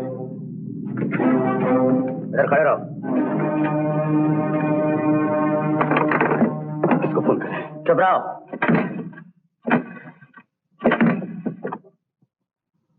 Hello, police station. अब पुलिस को मत बुलाइए। स्टेशन ऑफिसर कहाँ है? मैंने खून जरूर किया, लेकिन मैं खूनी नहीं हूँ। क्या कहा? श्रीकांत किसी खून के मामले के तहकीकात के लिए बाहर गए? मैं केमिस्ट्री का प्रोफेसर, रिसर्च स्कॉलर हूँ। दूसरे ऑफिसर को बुलाइए। मैं आपकी पापड़ था मेजर साहब। मुझे पुलिस के हवाले मत कीजिए। मुझे पुलिस के हवाले मत कीजिए। वो भी बाहर चले गए? तो फिर मैंने खून जरूर किया मेजर साहब, लेकिन एक ऐसे धोखेबाज का खून किया जो मेरी भोली भाली बहन को अपने जाल में फंसाकर उसे अपने पाप का बोझ सौंप कर भाग गया मेजर साहब। और उस बेचारे ने अपनी आबरू बचाने के लिए जहर खा लिया मेजर साहब। जहर खा लिया। मेरी एक ही बहन थी, मैं हमेशा उसके प्यार सुखी जीवन के सपने देखा करता था।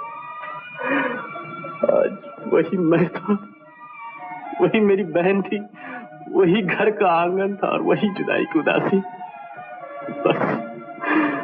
बस सिर्फ इतना था कि एक डोली के बदले एक अर्थी में अपनी बहन की विदा देखनी पड़ी मुझे। इसी फर्क ने मेरे लिए दुनिया बदल दी। जहां मेरी छाती में अपनी बहन की चिता सुलग रही थी, वह इंतकाम की आग भड़क उठी और मैं उस आदमी की तलाश में निकल पड़ा जो मेरी बहन की जिंदगी से खेल गया। जब मेरा उसका सामना हुआ, मैं भूल गया कि मैं एक नेक माँ बाप का बेटा हूँ, एक प्रोफेसर हूँ। सब कुछ भूलकर मैंने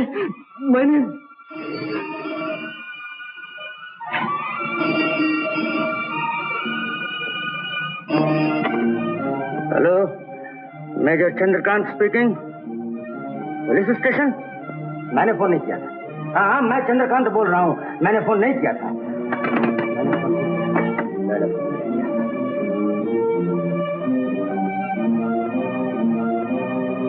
क्या नाम है तुम्हारा? जी मोहन प्रभु। मोहन, मेरी समझ में नहीं आ रहा है तुमने खून क्यों किया, उसे पुलिस के हवाले क्यों नहीं कर दिया? कैसे करता मेजर साहब, मेरे पास जो सबूत थे वो कानून के लिए काफी नहीं थे। इससे मजबूरी कही है, पागलपन, मुझे कानून को अपने हाथ में लेना पड़ा। अब मैं कर भी क्या सकता था मेजर साहब? आप अगर मेरी जगह होते तो आप क्या करते? मोहन, मैं वही करता जो तुमने किया। तुमने खून नहीं किया, एक गुनहगार को सजा दी है।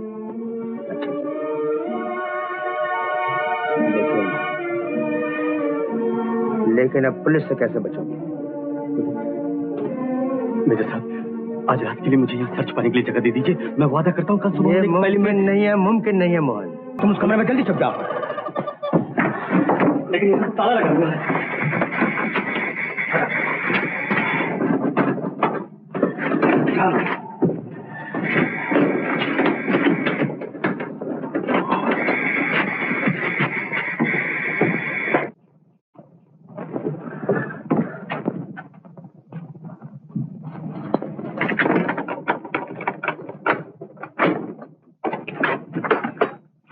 माफ कीजिएगा पिताजी, मैंने आपको सर तकलीफ दी। कोई बात नहीं श्री, आज तुम बड़ी देर से लौटे। पिताजी, मैं तो सुबह ही लौटता, एक संगीन कत्ल की तहकीकात में बहुत मसरूफ था, लेकिन मुझे फौरन आना पड़ा क्योंकि एक urgent office file telephone table पे भूल गया था।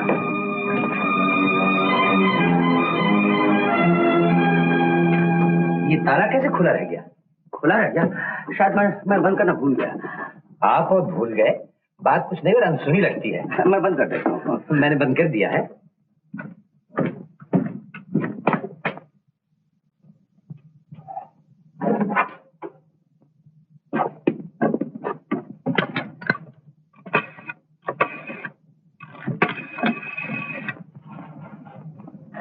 इंस्पेक्टर श्रीकांत है। Sub inspector Khanna police station में पहुंचे कि नहीं पहुंचे? उनसे कह देना कि मैं 10-15 मिनट में पहुंच जाऊंगा। हाँ, waste within 5-10 minute, right?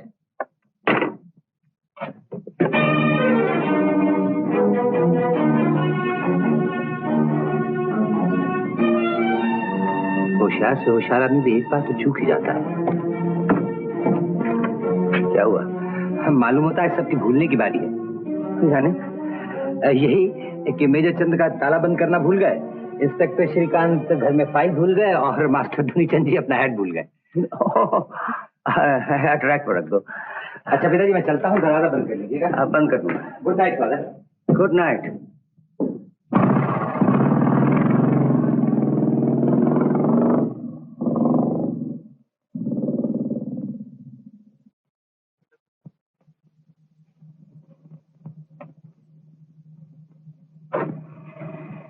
माफ कीजिए मेजर साहब, मुझे पता नहीं था कि आपका बेटा पुलिस ऑफिसर है।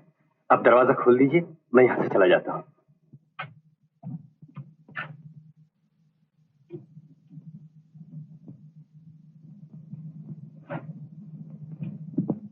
आप परेशान क्यों नजर आ रहे हैं? चाबी अपनी जगह पर नहीं है। नहीं है? पता नहीं श्री ने कहाँ रख दी। शायद पता भी नहीं चलेगा जब तक वो वापस नहीं आ जाएगा। गलती मेरी थी मेजर साहब कि मैं आपकी बातों में आकर इस कमरे में बंद हो गया। क्या बकते हो तुम? तुम्हें इस कमरे में बंद करके मुझे कौन सी दौलत हासिल हो जाएगी? आपके बेटे को तरक्की तो मिल सकती है।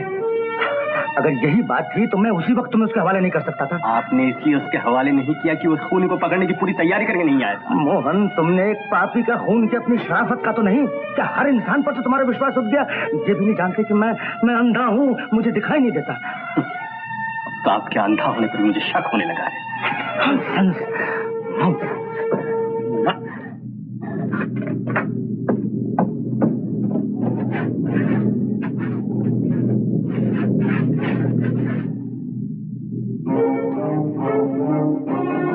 वो चाबी अपने साथ ले गया। नहीं नहीं, श्री कभी ऐसी गलती नहीं करेगा। मेरी ऑफिस के पहले उसने दरवाजा बंद किया, फिर टेलीफोन के पास आया।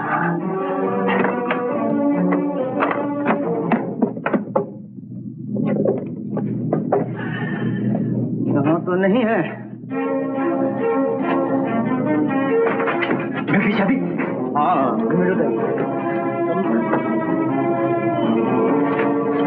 चाबी क्यों फेंक दिया आपने? ये वही चाबियां हैं जिससे मैंने तुम्हें धोखा दिया था। यहाँ तक कि अब दे रहे हैं। तुम चुप रहो, बड़ चीज आएगी अपने की तरह।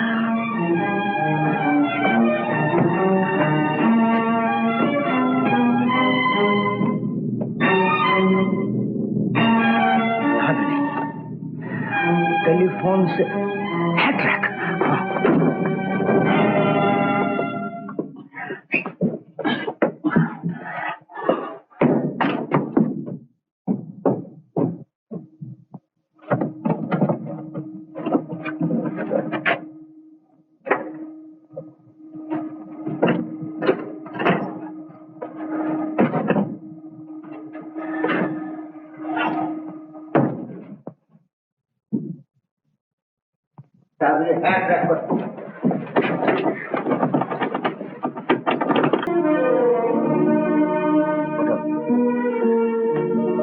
तुम चाहो तो अब जा सकते हो, लेकिन मैं कहूंगा आज रात तुम नहीं ठहर जाओ, क्योंकि श्री के दिल में यह शक भी नहीं उठेगा कि तुम यहाँ हो। जी मैं यहीं रुक जाऊंगा। अच्छी बात है, मेरे साथ चलो। ऊपर मेरे छोटे लड़के का कमरा खाली है, वहीं सो जाना। क्या हुआ? जी मैं यहीं हॉल में सो जाऊंगा। ताकि जब तुम सो जाओ मेरी नीयत न बदल जाए और मैं पुलिस को टेलीफोन न कर दूं। मैं समझता हूँ। Good night.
मोहन जरा देखो तो टेलीग्राम कहां से आया।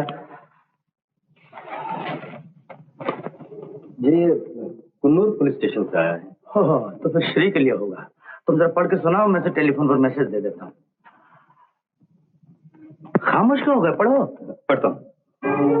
अब ट्रेन के फर्स्ट क्लास डिब्बे में एक नौजवान का खून हो गया है।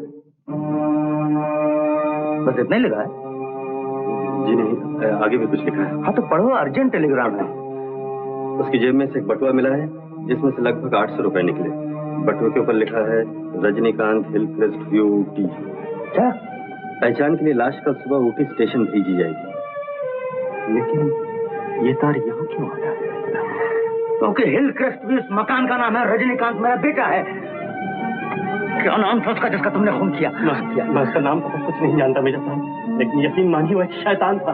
आपका बेटा नहीं होता। लेकिन रज्जू का बटुआ उस और रज्जू के बटुए में 800 रुपए दूसरे ने लिए थे। मैं श्री से टेलीफोन करके पूछता हूँ। टेलीफोन तो मैंने काट दिया।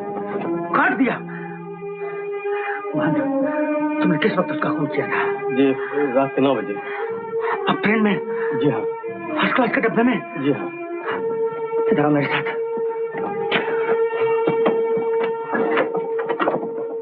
एक, दो, तीन, चार, 5, 6, 7। ये तस्वीर देखो। क्या इसके नीचे रजनीकांत नाम लिखा हुआ है? जी हाँ। कि यही है वो नौजवान जिसका तुमने खून किया है? तुम खामोश क्यों हो जाते हो मोहन? कह दो कि ये नहीं और कोई था।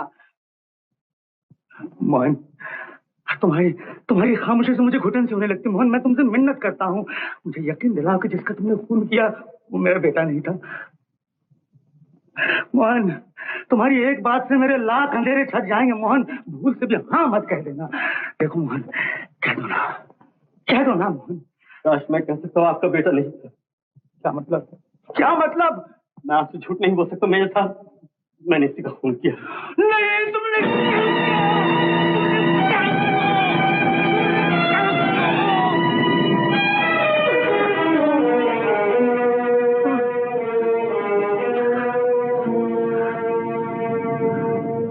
काश ये लम्हा मेरी जिंदगी में कभी ना आता। काश आपका बेटा मुझे ट्रेन में ना मिल जाता। काश बिमला भी मेरी माँ के साथ न रहती। बिमला, बिमला प्रभु। मोहन, क्या तुम्हारी बहन का नाम बिमला था? जी हाँ। लेकिन ये कैसे हो सकता है? उसने तो चिट्ठी में लिखा था कि उसके पति को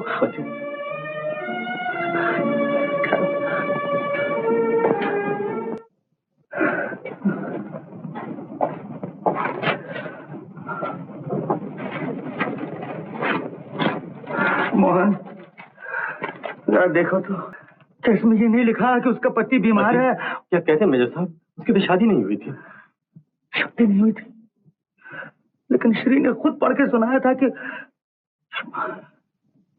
मोहन, इसमें क्या लिखा है? इसमें उसने अपनी नाजुक हालत का बयान किया है और आपके बेटे से मिन्नत की है कि फौरन आकर उसकी लाज बचाए। ऐसा नहीं मोहन, मुझे पढ़ के सुनाओ इसमें क्या लिखा है। नहीं मेजर साहब, ये मुझसे नहीं हो सकेगा। मैं ये चिट्ठी नहीं पढ़ सकूंगा। मेजर साहब, पुलिस एक न एक दिन मुझे पकड़ ही लेगी। वहां की जिल्लत और पल पल की मौत से तो अच्छा है आप ही मुझे सजा दे दीजिए। मेजर साहब, मैं आपके पाँव पड़ता हूँ, आप मुझ पर गोली चला दीजिए। मैं उसे आपका आशीर्वाद समझूंगा मेजर साहब, मैं उसे आपका आशीर्वाद समझूंगा। ये मैं नहीं करूंगा मोहन, क्योंकि मेरी नजरों में अब भी तुम बेगुनाह हो। क्या हो मेजर साहब? मुझे सहारा दो मोहन। मुझे इस वक्त ये भी होश नहीं मैं कमरे के किस कोने में हूँ, मुझे बिठा दो। आइए मेरे साथ, आइए। बैठिए, कुछ चक्कर मैं भी पानी लाया।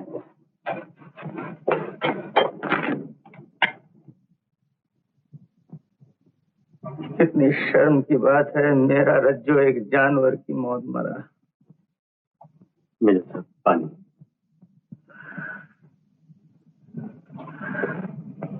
मोहन जी मेरे साथ। मरते वक्त रज्जो को कोई तकलीफ तो नहीं हुई? मुझे उस वक्त किसी बात का होश न था मेजर साहब। मुझे सिर्फ इतना याद है कि दम तोड़ने से पहले उसने कहा था। क्या कहा था? कहा था, पिताजी मुझे माफ कर देना। ऐसा कहा था उसने?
चक्कर सा आ गया था, शरीर में चक्कर आ गया था। उठिए, जरा रुक जाओ। पिताजी, पिताजी आपका बेटा, पिताजी मेरा भाई, पिताजी रज्जो इस दुनिया में नहीं है। उसका किसी ने खून कर दिया। पिताजी, पिताजी बोलते क्यों नहीं? उसका खून कर दिया रज्जो का।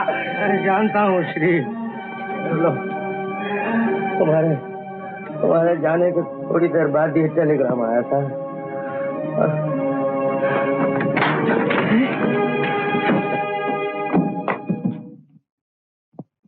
कौन है पिताजी? कौन हो तुम? मैं मोहन प्रभु। मैंने तुम्हारे भाई का खून किया। जानते हो क्यों? वो मेरी बहन की पवित्रता के साथ खेलता रहा। जब वो मां बनने लगी उसे छोड़कर भाग गया और मेरी बहन ने खुदकुशी कर ली और मैंने अपनी बहन के खून का बदला तुम्हारे भाई के खून से लिया। मेरे रास्ते हट जाओ वरना मैं गोली चला दूंगा। तो वो खूनी तुम ही हो और पिताजी ये जानते हैं। तो मेरे रास्ते हट जाओ मेरे रास्ते वरना मैं गोली चला दूंगा। ये मत भूलो कि तुम उस पुलिस ऑफिसर के सामने हो जो अपना फर्ज हर कीमत पर अदा करता है। आगे मत बढ़ो ऑफिसर। मैं सिर्फ 10 तक गिनूंगा और गोली चला दूंगा। मैं सचमुच गोली चला दूंगा। रुक जाओ मोहन, रुक जाओ। मैं कहता हूं 10 गिनने तक तुम अपने आप को मेरे हवाले कर दो। तुमने मेरे छोटे लड़के का खून नहीं किया था, उसे सजा दी थी, लेकिन अब जो करने जा रहे हो वो खून होगा, खून। सोचो, तुम एक खूनी हो। 2 3 मोहन, श्री पर गोली मत चलाओ मोहन, पिस्तौल मुझे दे दो। तुम भागना चाहते हो ना, मैं तुम्हारी मदद करूंगा, मुझे दे दो पिस्तौल। मोहन 4 देखो, दे दो मोहन, मोहन। 5 मोहन, ये तुमने क्यों किया? पिस्तौल हाथ में ले लेना आसान है लेकिन चलाना आसान नहीं। श्री श्री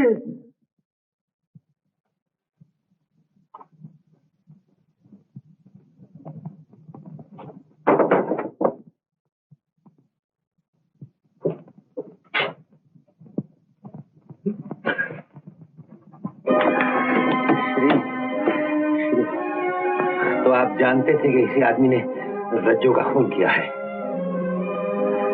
श्री, रज्जो ने उसकी बहन की जिंदगी बर्बाद की और उसकी मौत का कारण बना।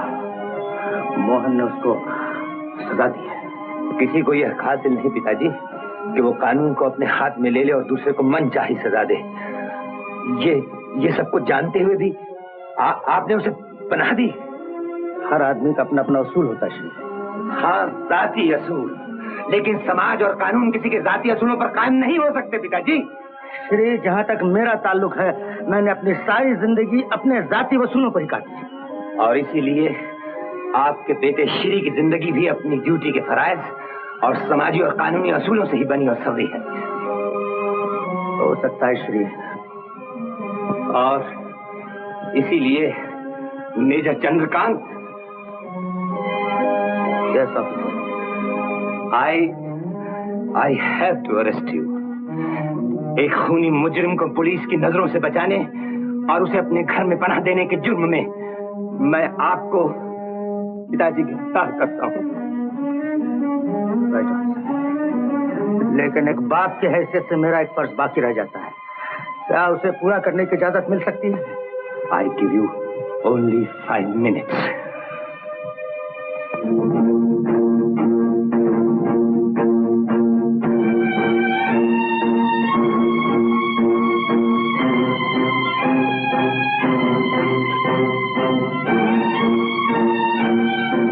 टोपी उतार दी officer? Yes father. Shri, Rajjo के नाम विमला का खत तुमने मुझे गलत पढ़ के सुनाया। अपने छोटे भाई को बचाने के लिए तुमने 1000 रुपए की चोरी का इल्जाम अपने ऊपर लिया। अगर तुम ये न करते तो शायद 2 जाने बच जाती। श्री, रज्जू का खूनी मोहन नहीं तुम भी हो। मैं भी। काश मैंने तुम्हारी उस बात पर गौर किया होता कि मेरा बेटा रज्जू गलत रास्ते पर जा रहा था।